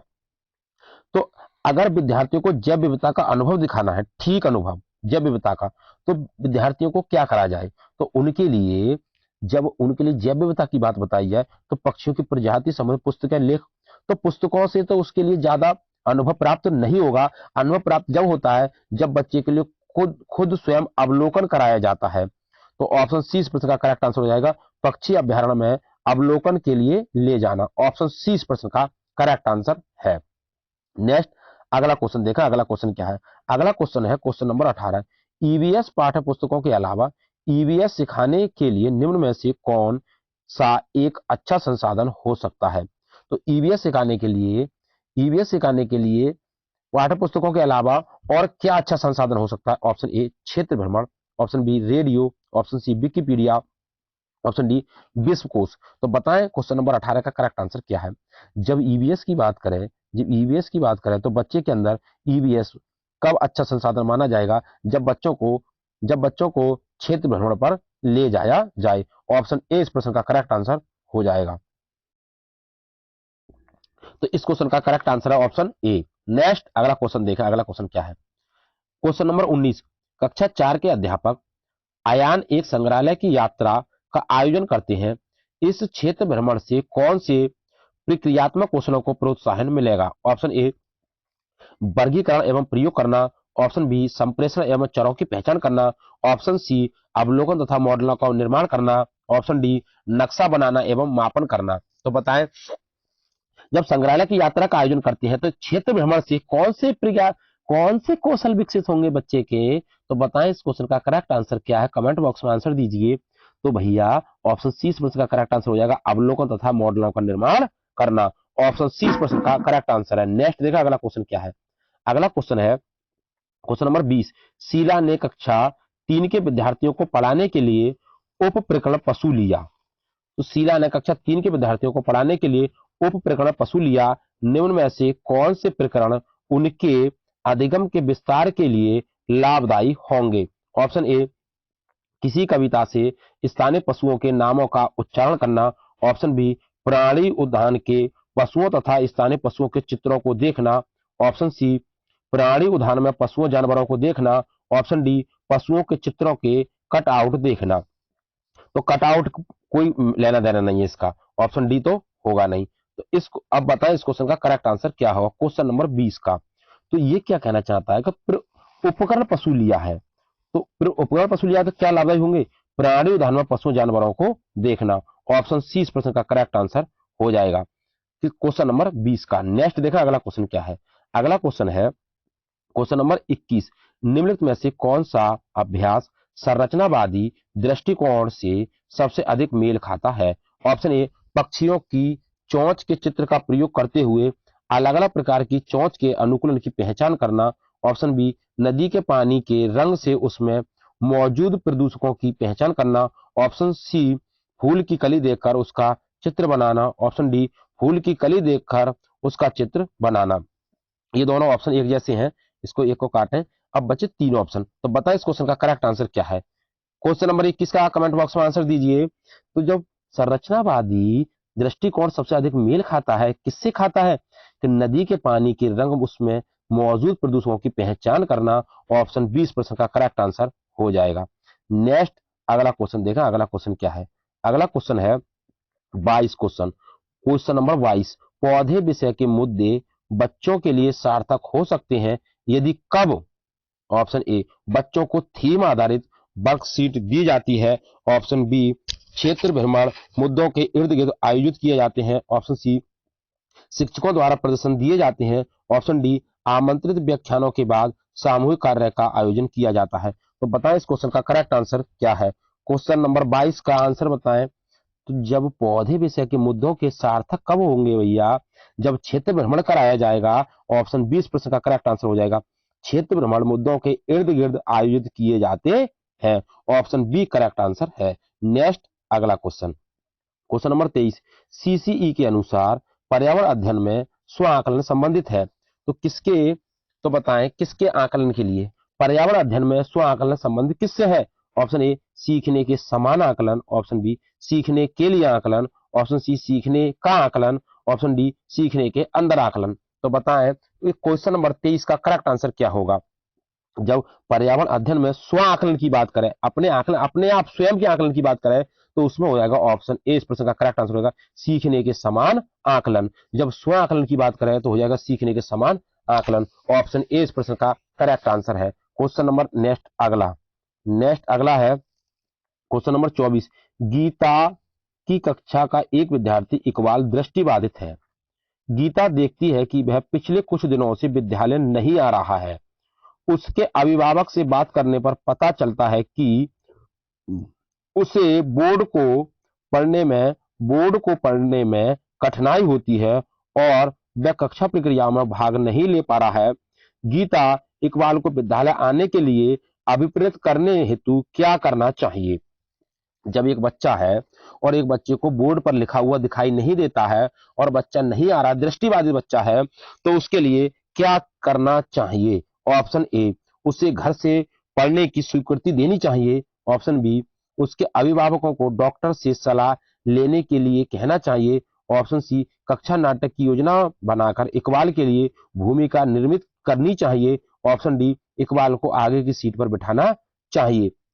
तो बताएं इस क्वेश्चन का करेक्ट आंसर क्या है? तो इस क्वेश्चन का करेक्ट आंसर जो होगा वो ऑप्शन सी है। जरा ध्यान दें कैसे, तो ऑप्शन सी कैसे इस क्वेश्चन का आंसर है। कक्षा नाटक की योजना बनाकर इकबाल के लिए भूमिका निर्मित करनी चाहिए, तो उसके लिए एक भूमिका ऐसी करनी बनानी चाहिए वो ताकि पढ़ सके। तो ऑप्शन सी इस प्रश्न का करेक्ट आंसर हो जाएगा। आगे की सीट पर बिठाना ऐसा कोई औचित्य नहीं है, स्वीकृति देनी चाहिए। घर से बच्चा कैसे सीख पाएगा? तो ऑप्शन सी इस प्रश्न का करेक्ट आंसर हो जाएगा। नेक्स्ट देखा अगला क्वेश्चन क्या है। अगला क्वेश्चन है क्वेश्चन नंबर 26। जल संरक्षण पढ़ाने का सबसे उचित तरीका यह होगा कि विद्यार्थी से कहा जाए। तो विद्यार्थी से क्या कहा जाए जल संरक्षण पढ़ाने के लिए? ऑप्शन ए, जल संरक्षण से संबंधित कहानियां, कविता और गीत इकट्ठे करना। ऑप्शन बी, जल के उपयोग से संबंधित चित्रों को देखकर ये चर्चा करना कि कहाँ जल का उपयोग अधिक हो रहा है। ऑप्शन सी, वे और उनके परिवार के सदस्य जल का उपयोग कैसे करते हैं, इसका जल बजट बनाएं। ऑप्शन डी, उन गतिविधियों का चित्र बनाने के लिए कहना जो वे जल के उपयोग तथा उसके बिना कर सकते हैं। तो बताएं इस क्वेश्चन का करेक्ट आंसर क्या है? क्वेश्चन नंबर 26 का जो करेक्ट आंसर हो जाएगा वो ऑप्शन सी हो जाएगा। वे और उनके परिवार के सदस्य जल का उपयोग कैसे करते हैं। ऑप्शन सी इस प्रश्न का करेक्ट आंसर है। नेक्स्ट अगला क्वेश्चन देखा, अगला क्वेश्चन क्या है। अगले क्वेश्चन की बात करें, क्वेश्चन नंबर 27। निम्नलिखित में से जूम ऐप की कौन सी विशेषता सबसे अच्छे तरीके से प्रदर्शित करती है कि बिना बोले संचार कैसे किया जा सकता है?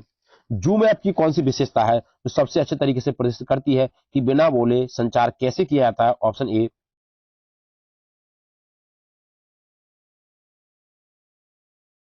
Breakout rooms. Option D, virtual background. तो बताएं इस क्वेश्चन का करेक्ट आंसर क्या है। जब जूम ऐप की बात होती है तो क्वेश्चन नंबर 27 का करेक्ट आंसर है तो चैट में जी आई एफ। ऑप्शन ए इस प्रश्न का करेक्ट आंसर है। नेक्स्ट देखा अगला क्वेश्चन क्या है। अगला क्वेश्चन है क्वेश्चन नंबर 28। विभिन्न प्रकार के कच्चे माल पर एक पार्ट के संबंध में निम्न में से कौन सा प्रमाणिक कार्य होगा?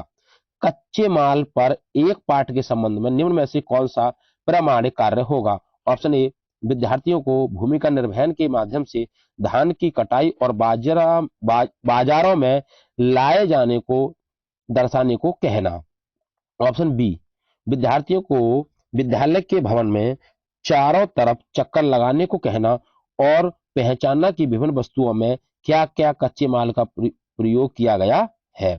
ऑप्शन सी, विद्यार्थियों को उनकी मेज के लिए अपनी पसंद के कच्चे माल से एक पेंसिल स्टैंड बनाने को कहना। ऑप्शन डी, विद्यार्थियों को एक पुराने पुराने सूती कपड़े पर बेफिक्र रंग से दोबारा पेंट करके अपने घर के लिए मेज पोस्ट बनाने को कहना। तो बताएं इस क्वेश्चन का करेक्ट आंसर क्या है।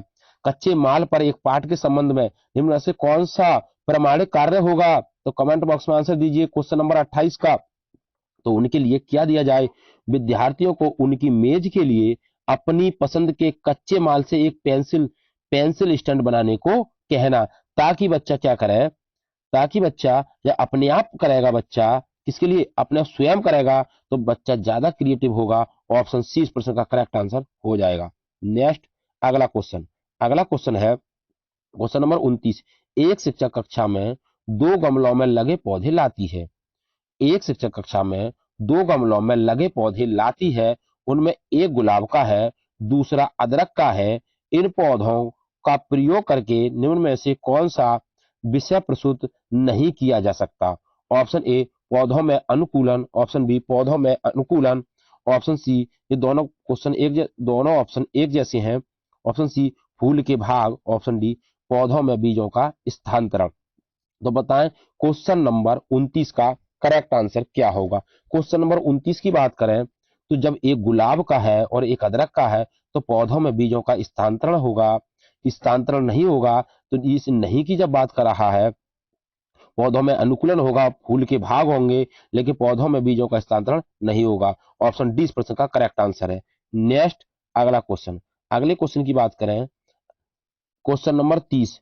एक ईवीएस शिक्षिका एक चर्चा के दौरान बताती है कि राजस्थान के गांवों के लोग स्थानीय रूप से उपलब्ध सामग्री से अपना घर बनाते हैं, जबकि मुंबई जैसे शहरों में लोग सीमेंट, ईंट, कांच और टाइल जैसी सामग्री खरीदकर घर बनाते हैं। इस चर्चा के आकलन के लिए सीखने का प्रतिफल है। ऑप्शन ए अवलोकन और रिकॉर्डिंग, ऑप्शन बी विश्लेषण, ऑप्शन सी प्रयोग, ऑप्शन डी तुलना करना और विश्लेषण करना। तो बताएं इस क्वेश्चन का करेक्ट आंसर क्या क्या होगा। जब हम इस क्वेश्चन की बात करें, तो जब राजस्थान की बात आ रही है, तो राजस्थान और कहा कि भैया राजस्थान के बाद कौन सा हमारा मुंबई, इन दोनों शहरों में क्या हो रहा है, तुलना हो रही है, इनका विश्लेषण हो रहा है। तो ऑप्शन डी इस प्रश्न का करेक्ट आंसर हो जाएगा, तुलना करना और विश्लेषण करना, क्योंकि वहां पर कच्चे मकान और वहां पर पक्के मकान, तो इन पर तुलना की जा रही है, तो तुलना करना और विश्लेषण करना। तो इस क्वेश्चन का डी ऑप्शन करेक्ट है। नेक्स्ट अगला क्वेश्चन, मलयालम में माँ की बड़ी बहन को क्या कहा जाता है। ऑप्शन ए बलियम्मा, ऑप्शन बी अमुम्मा, ऑप्शन सी थम्मा। तो बताएं मलयालम भाषा में माँ की बड़ी बहन को क्या कहा जाता है। तो मलयालम भाषा में माँ की बड़ी बहन को बलियम्मा कहा जाता है। ऑप्शन ए इस प्रश्न का करेक्ट आंसर है। नेक्स्ट अगला क्वेश्चन है, निम्न में से कौन सा मिजोरम का सबसे प्राचीन नृत्य है। तो मिजोरम का सबसे प्राचीन नृत्य बताएं, इस क्वेश्चन का करेक्ट आंसर क्या होगा। मिजोरम का जब हमने पहले ही बताया था भैया, मिजोरम कहाँ का होगा, गरबा की बात करें तो गरबा कहाँ का, गुजरात का हो जाएगा। और मिजोरम की बात करें, मिजोरम कहाँ का हो जाएगा, मिजोरम का हो जाएगा भैया चेराव। ऑप्शन सी इस प्रश्न का करेक्ट आंसर हो जाएगा, चेराव नृत्य कहाँ का है भैया। एक, किसने सबसे पहले बुद्धि परीक्षण का निर्माण किया था। तो किसने सबसे पहले बुद्धि परीक्षण का निर्माण किया था। Option A Alfred Binet, option B Charles Edward Spearman, और option C Robert Sternberg, और ऑप्शन डी डेविड बेसलर। तो बताएं इस क्वेश्चन का कमेंट बॉक्स में आंसर दीजिए कि किसने सबसे पहले बुद्धि परीक्षण का निर्माण किया था। तो सबसे पहले जो बुद्धि परीक्षण का निर्माण किया था वो महोदय थे अल्फ्रेड बिने। और अल्फ्रेड बिने को बुद्धि परीक्षण का जन्मदाता के रूप में भी जाना जाता है। इन्हें जन्मदाता के रूप में भी जाना जाता है, जन्मदाता जन्मदाता के रूप में जाना जाता है। तो इस क्वेश्चन का करेक्ट आंसर है ऑप्शन ए। नेक्स्ट क्वेश्चन देखें, अगला क्वेश्चन क्या है। अगला क्वेश्चन है, एक शिक्षक कक्षा के कार्य को एकत्र करता है, यानी कि एक शिक्षक कक्षा के कार्य को एकत्र करता है और उन्हें पढ़ता है, उसके बाद योजना बनाता है और अपने अगले पाठ को शिक्षार्थियों की आवश्यकताओं को पूरा करने के लिए समायोजित करता है। तो वह डॉट डॉट कर रहा है, कर रही है। तो क्या कर रहा है। ऑप्शन ए सीखने के रूप में आकलन, और ऑप्शन बी सीखने के लिए आकलन, और ऑप्शन सी सीखने के समय आकलन, और ऑप्शन डी सीखने का आकलन। तो बताएं इस क्वेश्चन का करेक्ट आंसर क्या है। तो जब भी शिक्षक किसी कार्य को करे, एकत्र कर लिया और उन्हें पढ़ता है, पढ़ने के बाद योजना बनाए और अपने अगले पाठ को आवश्यकता के अनुसार पूरा करे, यानी कि उस आवश्यकता को पूरा करे, तो ये कर रहा है सीखने के लिए आकलन। ऑप्शन बी इस प्रश्न का करेक्ट आंसर है। नेक्स्ट क्वेश्चन देखें, अगला क्वेश्चन क्या है। अगला क्वेश्चन है, कक्ष में जेंडर लिंग विभेद है। ऑप्शन ए शिक्षार्थियों के ह्रासोन्मुख प्रयासों अथवा निष्पादन का कारण बन सकता है। ऑप्शन बी पुरुष शिक्षार्थियों के वृद्धि उन्मुख प्रयासों अथवा निष्पादन का कारण बन सकता है। ऑप्शन सी महिला शिक्षकों की अपेक्षा पुरुष शिक्षकों के द्वारा अधिक किया जाता है। और ऑप्शन डी शिक्षार्थियों के निष्पादन को प्रभावित नहीं करता। तो बताएं इस क्वेश्चन का करेक्ट आंसर क्या है। तो जो जेंडर लिंग निर्धारण होता है, तो जेंडरता की बात करें, जेंडर रूढ़वादिता की बात करें कि महिला यानी कि फीमेल कैंडिडेट किस काम को कर सकते हैं और मेल कैंडिडेट उस काम को नहीं कर सकते, तो ये कहलाती है जेंडर रूढ़वादिता। यदि फीमेल भी उसी कार्य को कर सकते हैं और मेल भी उसी कार्य को कर सकते हैं, तो उसे कहते हैं जेंडर समानता, जेंडर समानता। अब इसमें पूछ रहा है कक्षा में जेंडर लिंग विभेद क्या है। तो ऑप्शन ए इस प्रश्न का करेक्ट आंसर हो जाएगा कि शिक्षार्थियों के ह्रासोन्मुख प्रयास अथवा निष्पादन का कारण बन सकता है। आइए अगला क्वेश्चन देखें। अगला क्वेश्चन है, ध्वनि संबंधी जागरूकता निम्नलिखित में से किस क्षमता से संबंधित है? ऑप्शन ए सही सही व धारा प्रवाह बोलना, और ऑप्शन बी जानना समझना व लिखना, ऑप्शन सी व्याकरण के नियमों में दक्ष होना, और ऑप्शन डी ध्वनि संरचना पर चिंतन करना व उसमें हेर फेर करना। तो बताएं इस क्वेश्चन का करेक्ट आंसर क्या है? तो इस क्वेश्चन का जो करेक्ट आंसर है वो है ध्वनि संरचना पर चिंतन करना और उसमें हेर फेर करना। ऑप्शन डी इस प्रश्न का करेक्ट आंसर है। नेक्स्ट अगला क्वेश्चन देखें। अगला क्वेश्चन है प्रकृति पोषण विवाद निम्नलिखित में से किससे संबंधित है? तो प्रकृति पोषण विवाद जो है वो किससे संबंधित है? ऑप्शन ए व्यवहार एवं वातावरण, और ऑप्शन बी वातावरण एवं जीव विज्ञान, और ऑप्शन सी वातावरण एवं पालन पोषण, और ऑप्शन डी आनुवांशिकी एवं वातावरण। तो बताएं इस क्वेश्चन का करेक्ट आंसर क्या है? तो प्रकृति पोषण की बात करें, प्रकृति पोषण की बात करें तो इसमें जीव विज्ञान भी नहीं है, व्यवहार भी नहीं होगा, और कौन सा पालन पोषण भी नहीं होगा। कौन होगा? आनुवंशिकी और वातावरण। आनुवंशिकी यानी कि वंश से और इन्वायरमेंट से। तो ऑप्शन डी इस प्रश्न का करेक्ट आंसर हो जाएगा। आइए अगले क्वेश्चन की ओर चलते हैं। नेक्स्ट क्वेश्चन क्या है? मानव विकास है, मानव विकास क्या है?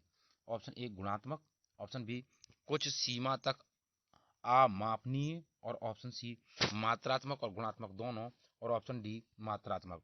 तो मानव विकास क्या है? बताएं इस क्वेश्चन का करेक्ट आंसर क्या है? तो मानव विकास मात्रात्मक और गुणात्मक दोनों है, क्योंकि विकास की जो प्रक्रिया है वो निरंतर चलती है, निरंतर चलने वाली प्रक्रिया है। विकास कैसी है? निरंतर चलने वाली प्रक्रिया है। विकास कभी ना रुकेगा, विकास हमेशा चलता रहता है, चाहे कुछ सीखें आप। तो ऑप्शन सी इस प्रश्न का करेक्ट आंसर हो जाएगा। विकास मात्रात्मक और गुणात्मक दोनों है। नेक्स्ट अगला क्वेश्चन देखें। अगला क्वेश्चन है निम्न में से कौन सा सामाजिकरण की निष्क्रिय एजेंसी है? तो निष्क्रिय का मतलब जहां पर सामाजिकरण की भावना कम उत्पन्न हो। तो परिवार में तो बच्चा सामाजिकरण की भावना ज़्यादा विकसित होती है। इको क्लब में भी सामाजिकरण की भावना ज़्यादा विकसित होती है, स्वास्थ्य क्लब में भी। लेकिन सार्वजनिक अपना खुद का जो पुस्तकालय होगा वहाँ पर सामाजिकरण की एजेंसी नहीं है, क्योंकि वहाँ पर केवल स्वयं ही है, वहाँ पर क्या है? परिवार नहीं है। तो ऑप्शन सी इस प्रश्न का करेक्ट आंसर हो जाएगा, सार्वजनिक पुस्तकालय। नेक्स्ट क्वेश्चन देखें। अगला क्वेश्चन, अगला क्वेश्चन है संज्ञानात्मक विकास निम्न में से किसके द्वारा समर्थित किया गया है? तो संज्ञानात्मक विकास जो है वो किसके द्वारा समर्थित किया गया है? ऑप्शन ए उन गतिविधियों को प्रस्तुत करना जो पारंपरिक पद्धतियों को सुदृढ़ बनाती हैं, ऑप्शन बी एक समृद्ध और विविधतापूर्ण वातावरण उपलब्ध कराना, और ऑप्शन सी सहयोगात्मक की अपेक्षा व्यक्तिगत गतिविधियों पर अधिक ध्यान केंद्रित करना, और ऑप्शन डी जितना संभव हो उतनी आवृत्ति से संगत और सुनियोजित परीक्षाओं का आयोजन करना। तो बताएं इस क्वेश्चन का करेक्ट आंसर क्या है? तो संज्ञानात्मक विकास की अगर हम बात करें, संज्ञानात्मक विकास की बात करें तो संज्ञानात्मक विकास का मतलब होता है कि एक समृद्ध वातावरण हो, एक क्या हो? एक समृद्ध प्रिंट समृद्ध वातावरण हो। तो ऑप्शन 20 प्रश्न का करेक्ट आंसर हो जाएगा, एक समृद्ध और विविधतापूर्ण वातावरण उपलब्ध कराना। ये संज्ञानात्मक विकास का उद्देश्य है। तो नेक्स्ट अगला क्वेश्चन देखें। अगला क्वेश्चन क्या है? अगला क्वेश्चन है संज्ञानात्मक विकास। अगला देखें नेक्स्ट, ये क्वेश्चन वही था, खाली स्थान प्रेरणाएं अनुभूतियों के संतुष्टिकरण की अवस्थाओं तक पहुंचने और व्यक्तिगत लक्ष्यों को प्राप्त करने की आवश्यकताओं को संबोधित करती है।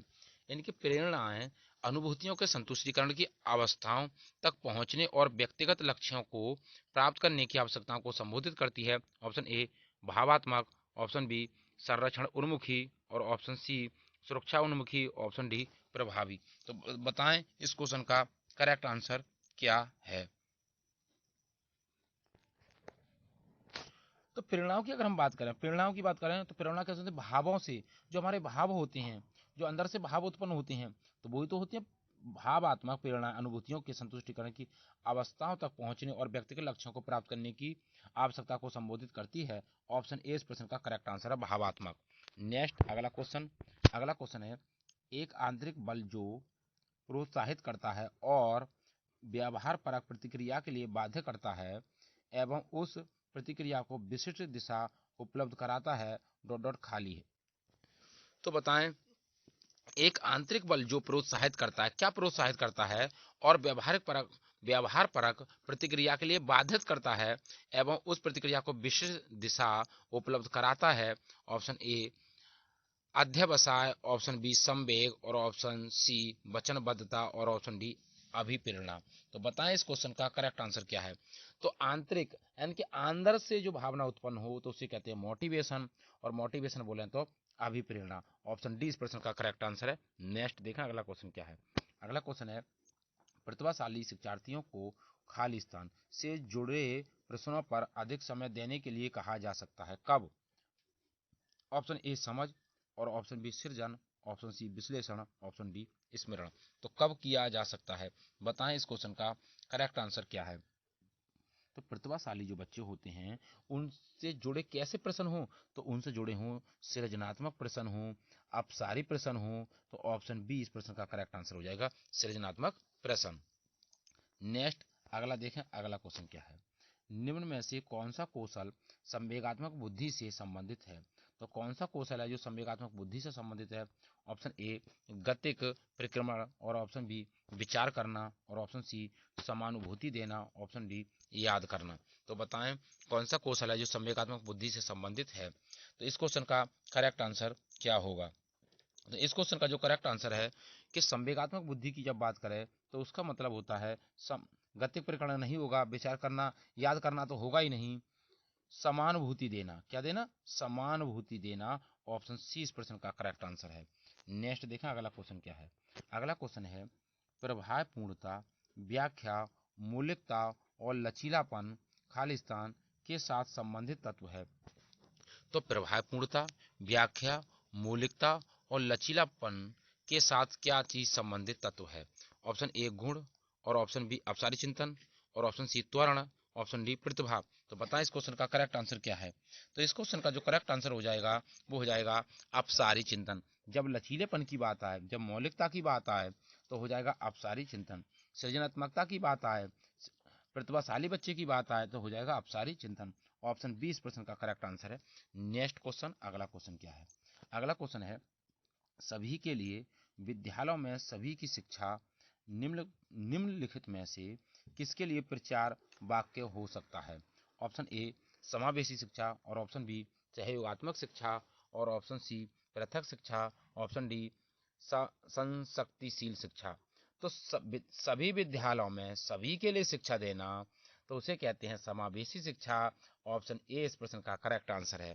नेक्स्ट अगला क्वेश्चन है निम्न में से कौन सी शब्दावली प्राय अभिप्रेरणा के साथ अंतर बदलाव के साथ इस्तेमाल की जाती है। ऑप्शन ए संवेग, ऑप्शन बी आवश्यकता, ऑप्शन सी उत्प्रेरणा, और ऑप्शन डी पुरस्कार या प्रेरक। तो बताएं इस क्वेश्चन का करेक्ट आंसर क्या है। तो अभिप्रेरणा के साथ अंतर बदलाव के साथ इस्तेमाल की जाती है तो वो होती है आवश्यकता। क्या होती है, आवश्यकता। ऑप्शन बी इस प्रश्न का करेक्ट आंसर है, आवश्यकता। नेक्स्ट देखिए अगला क्वेश्चन क्या है। अगला क्वेश्चन है निम्न में से कौन सा स्टर्न वर्ग की बुद्धि के त्रिस्तरीय सिद्धांत का एक रूप है। ऑप्शन ए प्रायोगिक बुद्धि, ऑप्शन बी संसाधन पूर्ण बुद्धि, और ऑप्शन सी गणितीय बुद्धि, ऑप्शन डी व्यवहारिक बुद्धि। तो बताएं इस क्वेश्चन का करेक्ट आंसर क्या है। किसकी बात कर रहे हैं, स्टर्नबर्ग की बुद्धि। तो स्टर्नबर्ग की जो बुद्धि त्रिस्तरीय जो सिद्धांत है वो है व्यवहारिक बुद्धि। ऑप्शन डी इस प्रश्न का करेक्ट आंसर हो जाएगा। तो व्यवहारिक बुद्धि, और दूसरी बुद्धि इन्होंने बताई थी सृजनात्मक बुद्धि। कौन सी थी, सृजनात्मक बुद्धि। और तीसरी थी, तीन स्तर बताए थे बुद्धि के, व्यवहारिक बुद्धि, सृजनात्मक बुद्धि, और तीसरा स्तर इनका जो था वो था तीसरा स्तर इनका विश्लेषणात्मक बुद्धि। कौन सी बुद्धि थी, विश्लेषणात्मक बुद्धि। तो त्रिस्तरीय बुद्धि थी कौन कौन सी, व्यवहारिक, विश्लेषणात्मक और सृजनात्मक। तो ऑप्शन डी इस प्रश्न का करेक्ट आंसर है। नेक्स्ट देखा अगला क्वेश्चन क्या है। अगला क्वेश्चन है एक वर्ष तक के शिशु जब आंख, कान व हाथों से सोचते हैं तो निम्नलिखित में से कौन सा स्तर शामिल होता है। ऑप्शन ए पूर्व संक्रियात्मक स्तर, और ऑप्शन बी इंद्रिय जनत गामक स्तर, और ऑप्शन सी अमूर्त संक्रियात्मक स्तर, ऑप्शन डी मूर्त संक्रियात्मक स्तर। तो जब आंख, कान, नाक, त्वचा, जीव की बात आए, इंद्रियों की बात आए, ज्ञान इंद्रियों की बात आए, तो ऑप्शन 20 प्रश्न का करेक्ट आंसर हो जाएगा जीन पियाजे महोदय द्वारा। तो इन्होंने बताया था कि इंद्रिय गामक अवस्था में बच्चा क्या करता है, आंख, कान, नाक, त्वचा, जीव का प्रयोग करता है, तो इसे कहते हैं इंद्रिय जनत गामक अवस्था। इसकी उम्र की बात करें तो उम्र थी इसकी 0 से 2 वर्ष, 0 से 2 वर्ष। अगर यहीं पर बात करें पूर्व संक्रियात्मक की बात करें तो हो जाएगी 2 से 7 बार। वहीं पे बात करें मूर्त की बात करें तो हो जाएगी 7 से 11 वर्ष। अमूर्त की बात करें तो यहीं पे हो जाएगी 11 से 15 वर्ष। 15 वर्ष। तो जीन पियाजे ने संज्ञानात्मक विकास की 4 अवस्थाएं बताई थी। नेक्स्ट अगला क्वेश्चन देखें। अगला क्वेश्चन क्या है? वाइगोत्स्की के सिद्धांत में विकास के निम्नलिखित में से कौन से पहलू की उपेक्षा होती है? ऑप्शन ए सांस्कृतिक, और ऑप्शन बी जैविक, ऑप्शन सी भाषाई, और ऑप्शन डी सामाजिक। तो बताएं इस क्वेश्चन का करेक्ट आंसर क्या है? वाइगोत्स्की की के कौन सा सिद्धांत है जिसकी पहलू की अपेक्षा होती है? तो उसकी कौन से पहलू की अपेक्षा होती है वो बताएं। तो संस्कृति से ये जुड़े हुए थे, भाषा से जुड़े हुए थे, समाज से जुड़े हुए थे, लेकिन ये जैविक नहीं मानते हैं। तो ऑप्शन 20 प्रश्न का करेक्ट आंसर है, जैविक की उपेक्षा की जाती है। आइए नेक्स्ट अगला क्वेश्चन देखें। अगला क्वेश्चन क्या है? अगला क्वेश्चन है छात्राएं। ऑप्शन ए अपनी उम्र के लड़कों की तरह गणित में अच्छी हैं। ऑप्शन बी अपनी उम्र के लड़कों की तुलना में स्थानिक अवधारणाओं में कम कुशलतापूर्वक निष्पादन करती हैं। ऑप्शन सी भाषिक और संगीत संबंधी अधिक क्षमता रखती हैं। और ऑप्शन डी गणित के सवाल अच्छे से सीखती हैं, लेकिन उन्हें तब कठिनाई होती आती है जब उनसे उनके तर्क के बारे में पूछा जाता है। तो बताएं इस क्वेश्चन का करेक्ट आंसर क्या है? तो इस क्वेश्चन के करेक्ट आंसर की बात करें, जरा ध्यान दें। अपनी उम्र के लड़कों की तुलना में स्थानिक अवधारणाओं में कम कुशलता होती है, ऐसा कुछ नहीं है। लड़कियां भी गणित जानती हैं। अगला भाषिक और संगीत संबंधी अधिक क्षमता होती है, ऐसा कुछ नहीं है। संगीत भी जानती हैं तो लड़के भी संगीत जानते हैं। ये हो गया कि जेंडर रूढ़वादिता। गणित के सवाल अच्छे से सीखती हैं, लेकिन उन्हें नई कठिनाई नहीं होती, ऐसा कुछ नहीं है। वे छात्रा जो होती हैं अपनी उम्र के लड़कों की तरह गणित में अच्छी होती हैं। जैसे लड़के भी अच्छे होते हैं तो लड़कियां भी अच्छी होती हैं। ऑप्शन ए इस प्रश्न का करेक्ट आंसर है। नेक्स्ट देखें अगला क्वेश्चन क्या है? अगला क्वेश्चन है ग्रेड अंकों से कैसे अलग है? ग्रेड अंकों से कैसे अलग है? ये प्रश्न निम्न में से किस प्रकार के प्रश्नों से संबंधित रखता है? ऑप्शन ए विश्लेषणात्मक प्रश्न, ऑप्शन बी मुक्त अंत वाला प्रश्न, ऑप्शन सी समस्या समाधान वाला प्रश्न, और ऑप्शन डी अपसारी प्रश्न। तो बताएं अब ग्रेड अंकों से कैसे अलग है? तो ये क्या कर रहा है? ये करना चाह रहा है, बांटना चाह रहा है। तो ग्रेड अंकों से कैसे अलग है, ये बांटना चाह रहा है। और जब बांटने की बात आए तो वहां पर हो जाएगा विश्लेषणात्मक प्रश्न। तो ऑप्शन ए इस प्रश्न का करेक्ट आंसर है। नेक्स्ट देखें अगला क्वेश्चन क्या है? अगला क्वेश्चन है शब्दों में अक्षरों के क्रम को पढ़ने में कठिनाई का अनुभव करना और अक्सर चाक्षुष स्मृति का ह्रास से संबंधित है। Option A dyscalculia, option B dysgraphia, और ऑप्शन डी डिसलेक्सिया। तो जब पढ़ने की बात आए तो कौन सा हो जाएगा भैया? डिसलेक्सिया। और जब लिखने की बात आए तो हो जाएगा डिसग्राफिया। और जब गणित की बात आए, गणित संबंधी विकार की बात आए तो हो जाएगा डिसकैलकुलिया। इस क्वेश्चन का पढ़ने में कठिनाई हो रही है। साको बच्चा बाज पड़ता है और बच्चा राम को मरा पड़ता है। तो पढ़ने में कठिनाई हो रही है। जब पढ़ने में कठिनाई होती है तो हो जाएगा डिसलेक्सिया। ऑप्शन डी इस प्रश्न का करेक्ट आंसर है।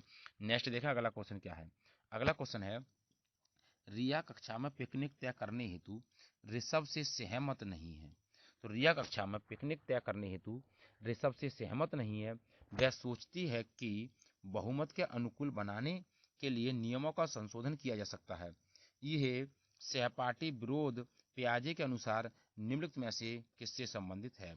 ऑप्शन ए संज्ञानात्मक अपरिपक्वता, और ऑप्शन बी प्रतिक्रिया, ऑप्शन सी सहयोग की नैतिकता, ऑप्शन डी विस्मांग नैतिकता। तो बताएं इस क्वेश्चन का करेक्ट आंसर क्या है? इस क्वेश्चन का जो करेक्ट आंसर है वो हो जाएगा सहयोग की नैतिकता।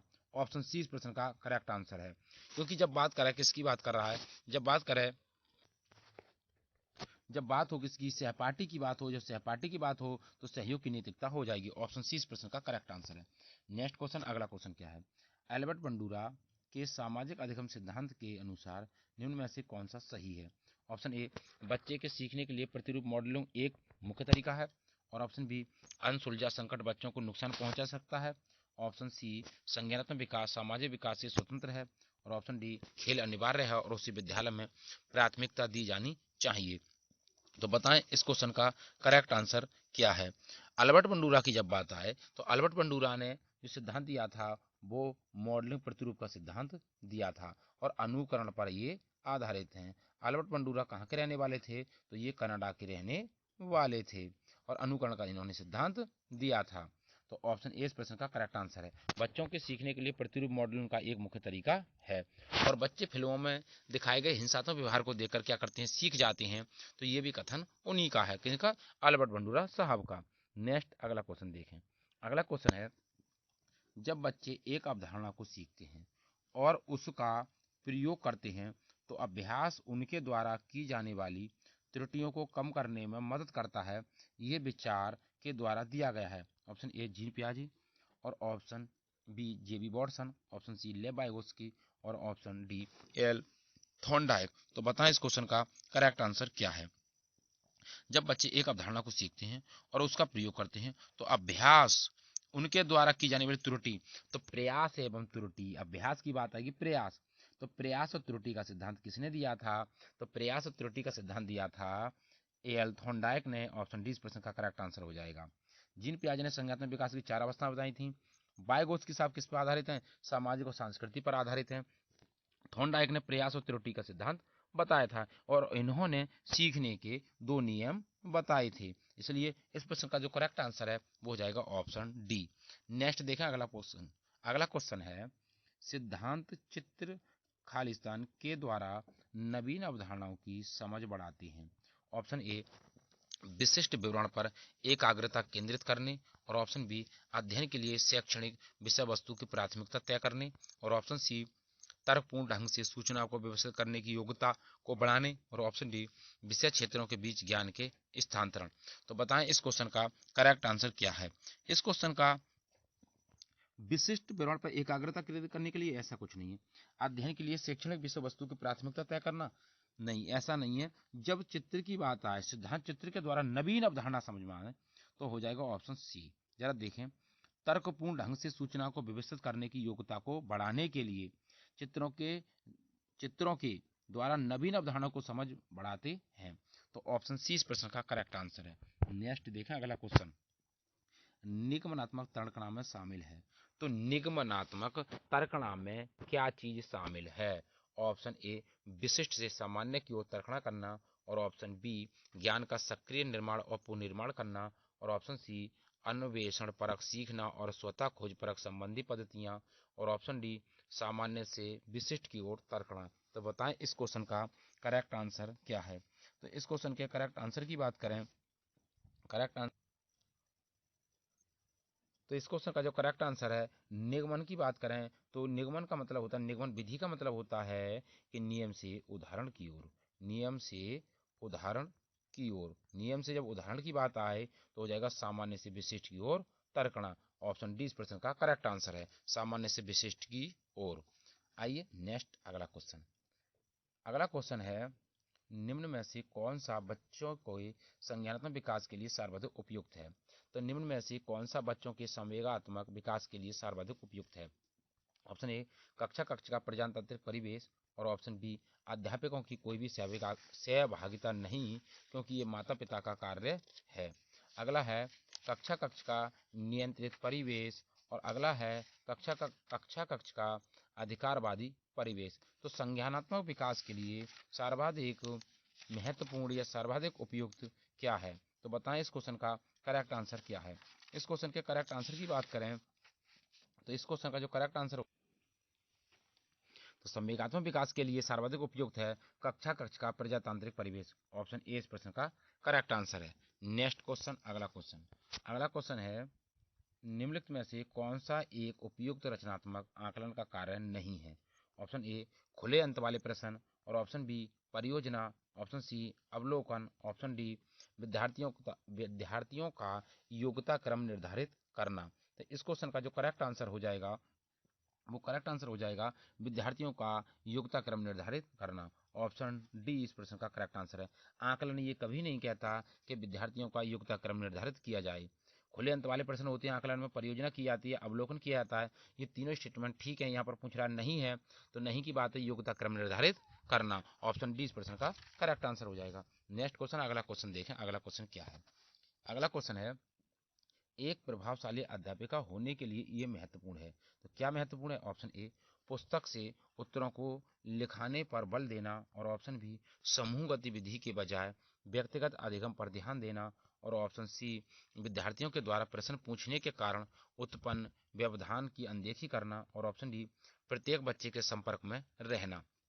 तो बताएं इस क्वेश्चन का करेक्ट आंसर क्या है। तो इस क्वेश्चन का जो करेक्ट आंसर है, एक प्रभावशाली अध्यापिका होने के लिए सबसे ज़्यादा महत्वपूर्ण क्या है कि पुस्तक से उत्तरों को लिखाने पर बल देना नहीं, ऐसा नहीं होगा। समूह गतिविधि के बजाय व्यक्तिगत भिन्नता पर, व्यक्तिगत अधिगम पर ध्यान देना, विद्यार्थियों के द्वारा प्रश्न पूछने के कारण पर उत्पन्न व्यवधान की अनदेखी करना, ऐसा कुछ नहीं है, अनदेखी नहीं करेंगे भैया। ऑप्शन डी इस प्रश्न का करेक्ट आंसर हो जाए। कैसी? प्रत्येक बच्चे के संपर्क में रहना। यदि आप प्रत्येक बच्चे के संपर्क में रहेंगे तो आप बच्चे के बारे में अधिक से अधिक जानकारी ग्रहण कर लेंगे। जब बच्चे के बारे में अधिक जानकारी ग्रहण हो जाएगी तो बच्चे को आप क्या पढ़ा पाएंगे, अच्छे तरीके से पढ़ा पाएंगे, क्योंकि बच्चे की जब कमजोरियां पता पड़ जाएगी तो आप बच्चे को आसानी से पढ़ा सकते हैं। तो ऑप्शन डी इस प्रश्न का करेक्ट आंसर है। नेक्स्ट क्वेश्चन देखें, अगला क्वेश्चन क्या है। लड़कों एवं लड़कियों के विषय में कुछ कथन नीचे दिए गए हैं, आपके अनुसार इनमें से कौन सा सही है। ऑप्शन ए, लड़कों को घर के बाहर के कामों में सहायता करनी चाहिए, और ऑप्शन बी, लड़कों को घर के कामों में सहायता करनी चाहिए, और ऑप्शन सी, सभी लड़कों को विज्ञान तथा लड़कियों को गृह विज्ञान पढ़ाया जाना चाहिए, और ऑप्शन डी, लड़कियों को घर के कामों में सहायता करनी चाहिए। तो आपके अनुसार इनमें से कौन सा कार्य ठीक है। तो बताएं इस क्वेश्चन का करेक्ट आंसर क्या है। इस क्वेश्चन का जो करेक्ट आंसर है कि लड़कों को घर के कामों में सहायता करनी चाहिए। जरा ध्यान दें, आंसर तो हो जाएगा ऑप्शन 20% का करेक्ट आंसर। लड़कों, ऑप्शन ए देखें, लड़कों को घर के बाहर के कामों में सहायता करनी चाहिए, फिर इसका मतलब ये हुआ कि लड़कियों को घर के काम में मदद करनी चाहिए। तो जब लड़का बाहर काम करेगा, लड़कियां घर पर काम करेंगी, तो ये जेंडर रूढ़िवादिता हो जाएगी। जरा सी को ऑप्शन देखें, सभी लड़कों को विज्ञान तथा लड़कियों को गृह विज्ञान, ये जेंडर रूढ़िवादिता है। क्या लड़कियां विज्ञान नहीं सीख सकती हैं। ऑप्शन डी देखें, लड़कियों को घर के कामों में सहायता करनी चाहिए, जब लड़कियां घर के कामों में सहायता करेंगी इसका मतलब लड़का बाहर के कामों में सहायता करेगा, तो ये भी जेंडर रूढ़िवादिता हो जाएगी।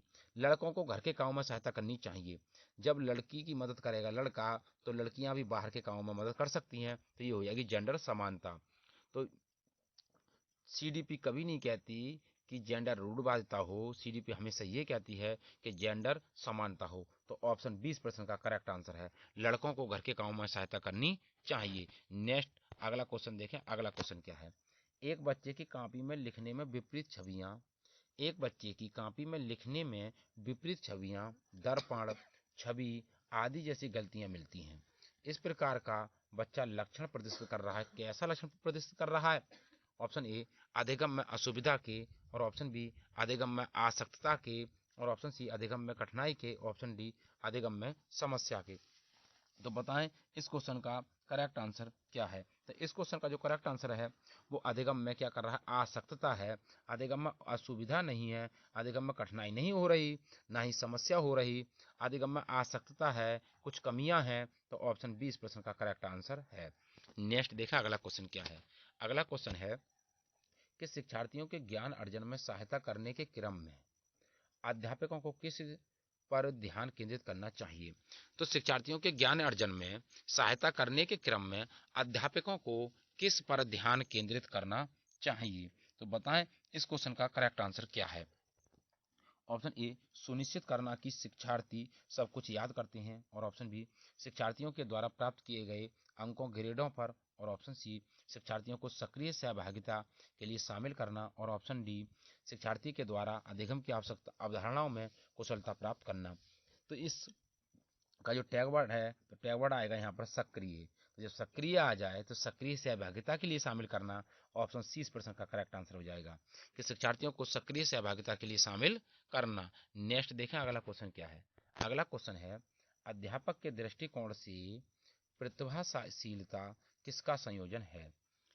तो अध्यापक के दृष्टिकोण से प्रतिभाशीलता किसका संयोजन है। ऑप्शन ए, उच्च योग्यता, उच्च सृजनात्मकता, उच्च वचनबद्धता, ऑप्शन बी, उच्च प्रेरणा, उच्च वचनबद्धता, उच्च क्षमता, ऑप्शन सी, उच्च योग्यता, उच्च क्षमता, उच्च वचनबद्धता, ऑप्शन डी, उच्च क्षमता, उच्च सृजनात्मकता, उच्च स्मरण शक्ति।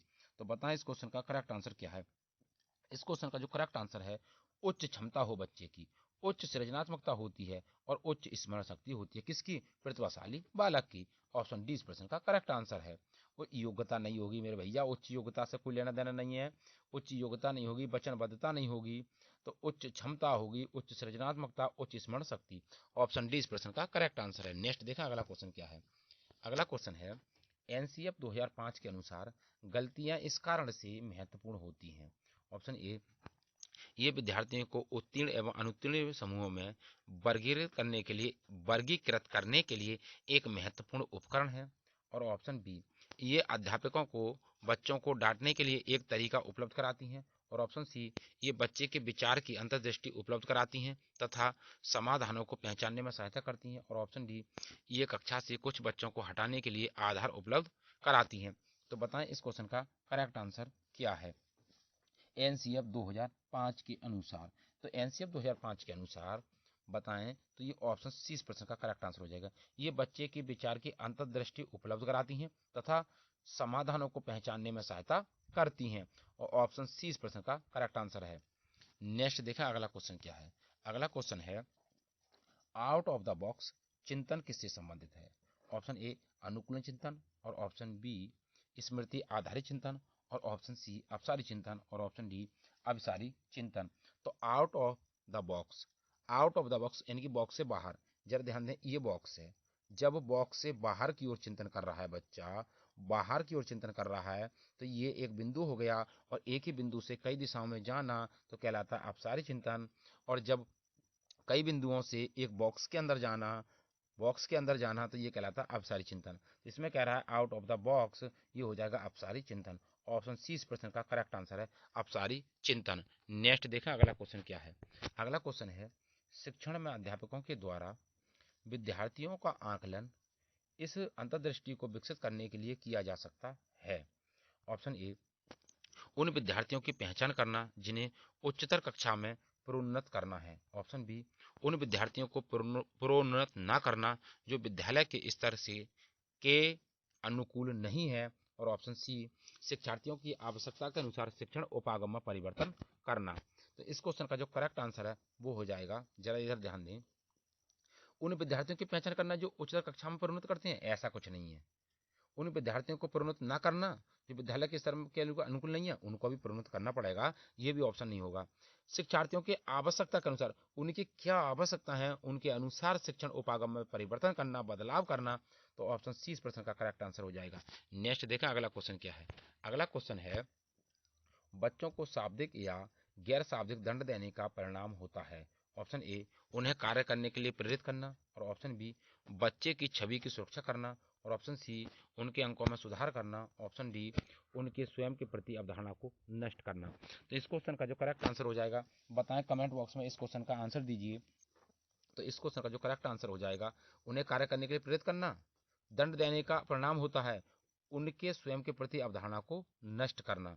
ऑप्शन डी इस प्रश्न का करेक्ट आंसर हो जाएगा, ऑप्शन डी। नेक्स्ट देखें अगला क्वेश्चन क्या है। अगला क्वेश्चन है निम्नलिखित में से कौन सा प्रारंभिक बाल्यावस्था अवधि के दौरान उन भूमिकाओं एवं व्यवहारों के बारे में जानकारी प्रदान करते हैं जो एक समूह में स्वीकार्य हैं। ऑप्शन ए, भाई बहन एवं अध्यापक। ऑप्शन बी, अध्यापक एवं साथी। ऑप्शन सी, साथी एवं माता पिता। और ऑप्शन डी, माता पिता एवं भाई बहन। ये कहना चाह रहा है कि बाल्यावस्था अवधि के दौरान उन भूमिका एवं व्यवहारों के बारे में जानकारी प्रदान करते हैं जो एक समूह में स्वीकार करते हैं। तो बताएं इस क्वेश्चन का करेक्ट आंसर क्या है। तो परिवार की जब बात आए, भूमिका की बात आए, बाल्यावस्था की जब बात आए, तो माता पिता एवं भाई बहन हो जाएंगे। माता पिता इसमें अध्यापक नहीं आएंगे मेरे भैया, अध्यापक नहीं आएंगे, साथी अभी नहीं आएंगे, क्योंकि बच्चा परिवार की बात कर रहा है, बाल्यावस्था की, प्रारंभिक बाल्यावस्था की बात कर रहा है। तो ऑप्शन डी इस प्रश्न का करेक्ट आंसर हो जाएगा, माता पिता एवं भाई बहन। नेक्स्ट देखें अगला क्वेश्चन। अगला क्वेश्चन है विद्यार्थियों को स्वच्छता के लिए प्रेरित करने हेतु उन्हें स्वच्छता समिति का सदस्य बनाना प्रतिबिंब करता है। ऑप्शन ए, प्रेरणा की सामाजिक सांस्कृतिक संकल्पनाएं। और ऑप्शन बी, प्रेरणा का व्यवहारवादी उपागम। और ऑप्शन सी, प्रेरणा का मानवतावादी उपागम। ऑप्शन डी, प्रेरणा का संज्ञानात्मक उपागम। तो बताएं इस क्वेश्चन का करेक्ट आंसर क्या है। ये कहना चाह रहा है कि स्वच्छता के लिए प्रेरित करना, स्वच्छता समिति का सदस्य बनाना है तो प्रतिबिंब क्या करता है? तो प्रेरणा की सामाजिक सांस्कृतिक संकल्पनाएं बच्चे के अंदर विकसित होनी चाहिए। ऑप्शन ए इस प्रश्न का करेक्ट आंसर है। नेक्स्ट देखें अगला क्वेश्चन क्या है। अगला क्वेश्चन है, निम्न में से कौन सा आयु समूह वर्ग परवर्ती बाल्यावस्था श्रेणी के अंतर्गत आता है? ऑप्शन ए 11 से 18 वर्ष, ऑप्शन बी 18 से 24 वर्ष, और ऑप्शन सी जन्म से 6 वर्ष, और ऑप्शन डी 9 से 12 वर्ष। तो जब परिवर्ती अवस्था की बात आए तो परिवर्ती अवस्था कब होती है? 9 से 12 वर्ष। ऑप्शन डी इस प्रश्न का करेक्ट आंसर है। नेक्स्ट देखें अगला क्वेश्चन क्या है। अगला क्वेश्चन है, आर जब तर्क देता है कि भाषा विकास व्यक्ति की नैसर्गिक प्रवृत्ति से प्रभावित होता है, नैसर्गिक बोले तो स्वाभाविक, जबकि सोनाली महसूस करती है कि ये परिवेश से प्रभावित होता है, आरजब और सोनाली के बीच ये चर्चा किस विषय में है? यानी कि कहना चाह रहा है कि आर्जव भाषा विकास व्यक्ति की नैसर्गिक, यानी कि भाषा विकास जो होता है व्यक्ति का वो स्वाभाविक होता है, और सोनाली कहती है कि ये परिवेश से होता है, परिवेश से प्रभावित होता है। तो दोनों के बीच में किसकी चर्चा हो रही है? ऑप्शन ए चुनौतीपूर्ण तथा संवेदनशील भावना, और ऑप्शन बी स्थिरता तथा अस्थिरता पर बहस हो रही है, ऑप्शन सी सतत तथा असतत अधिगम है, और ऑप्शन डी प्रकृति तथा पालन पोषण विवाद हो रहा है। तो इस क्वेश्चन का जो करेक्ट आंसर हो जाएगा वो है प्रकृति तथा पालन पोषण। जब नैसर्गिक स्वभाव की बात आए तो स्वभाव का मतलब होता है प्रकृति से जुड़ा हुआ, और जब परिवेश की बात आए तो हो जाएगा पालन पोषण। तो ऑप्शन डी इस प्रश्न का करेक्ट आंसर है। नेक्स्ट अगला क्वेश्चन है, अध्यापिका ने ध्यान दिया कि पुष्पा अपने आप किसी एक समस्या का समाधान नहीं कर सकती, फिर भी वह एक वयस्क साथी के मार्गदर्शन के उपस्थिति में ऐसा करती, इस मार्गदर्शन को क्या कहते हैं? ऑप्शन ए पार्श्वकरण, और ऑप्शन बी पूर्व क्रियात्मक चिंतन, और ऑप्शन सी समीपस्थ विकास का क्षेत्र, और ऑप्शन डी सहारा देना। तो बताएं इस क्वेश्चन का करेक्ट आंसर क्या है? जब खुद से किसी कार्य को ना कर पाना और समाधान नहीं कर पाना, और फिर उसी कार्य को एक वयस्क या साथी के मार्गदर्शन की उपस्थिति में ऐसा कर लेना, तो उसे कहते हैं इसकी फोल्डिंग, यानी कि सहारा देना। ऑप्शन डी इस प्रश्न का करेक्ट आंसर है। नेक्स्ट देखें अगला क्वेश्चन क्या है। सतत एवं व्यापक मूल्यांकन किस लिए आवश्यक है? ऑप्शन ए शिक्षण के साथ परीक्षण का तालमेल बैठाने के लिए, और ऑप्शन बी शिक्षा बोर्ड की जवाबदेही कम करने के लिए, ऑप्शन सी जल्दी जल्दी की जाने वाली गलतियों को सुधारना, और ऑप्शन डी ये समझने के लिए कि अधिगम का किस प्रकार अवलोकन किया जाता है, दर्ज किया जाता है, व सुधार किया जा सकता है। तो बताएं इस क्वेश्चन का करेक्ट आंसर क्या है? जब सतत की बात आए, सतत व्यापक मूल्यांकन की बात आए, तो शिक्षा बोर्ड की जवाबदेही कम करने के लिए ऐसा कुछ नहीं है, शिक्षण के साथ परीक्षण का तालमेल बैठाने के लिए ऐसा कुछ नहीं है, जल्दी जल्दी की जाने वाली गलतियों को सुधारना ऐसा कुछ नहीं है भैया। ये है सतत और व्यापक मूल्यांकन है, ये समझने के लिए कि अधिगम का किस प्रकार अवलोकन किया जा सकता है, दर्ज किया जाता है, व सुधार किया जा सकता है। ऑप्शन डी इस प्रश्न का करेक्ट आंसर है। नेक्स्ट अगला क्वेश्चन है, निम्नलिखित में से कौन सा बच्चों के समाजीकरण के प्रगतिशील मॉडल के संदर्भ में सही नहीं है? तो समाजीकरण के प्रगतिशील मॉडल के संदर्भ में सही नहीं है। ऑप्शन ए समूह कार्य में सक्रिय सहभागिता तथा सामाजिक कौशलों का सीखना, और ऑप्शन बी बच्चे विद्यालय में बताई गई बातों को स्वीकार करते हैं चाहे उनकी सामाजिक पृष्ठभूमि कुछ भी हो, और ऑप्शन सी कक्षा में प्रजातंत्र के लिए स्थान होना चाहिए, ऑप्शन डी सामाजिकरण सामाजिक नियमों का अधिग्रहण है। तो बताएं इस क्वेश्चन का करेक्ट आंसर क्या है? इस क्वेश्चन का जो करेक्ट आंसर हो जाएगा कि बच्चे जो होते हैं, बच्चे विद्यालय में बताई गई बातों को स्वीकार करते हैं चाहे उनकी सामाजिक पृष्ठभूमि कुछ भी हो। तो इस क्वेश्चन का जो करेक्ट आंसर है वो ऑप्शन बी हो जाएगा। ऑप्शन बी इस प्रश्न का करेक्ट आंसर है। नेक्स्ट अगला क्वेश्चन है, प्रचलित योजनाओं में नई जानकारी जोड़ने को किस नाम से जाना जाता है? तो जो प्रचलित योजना होती हैं उनमें नई जानकारी को जोड़ना क्या कहलाता है? ऑप्शन ए समायोजन, ऑप्शन बी साम्य धारण, और ऑप्शन सी आत्मसातकरण, ऑप्शन डी संगठन। तो बताएं इस क्वेश्चन का करेक्ट आंसर क्या है? इस क्वेश्चन का जो करेक्ट आंसर हो जाएगा वो हो जाएगा आत्मसातीकरण।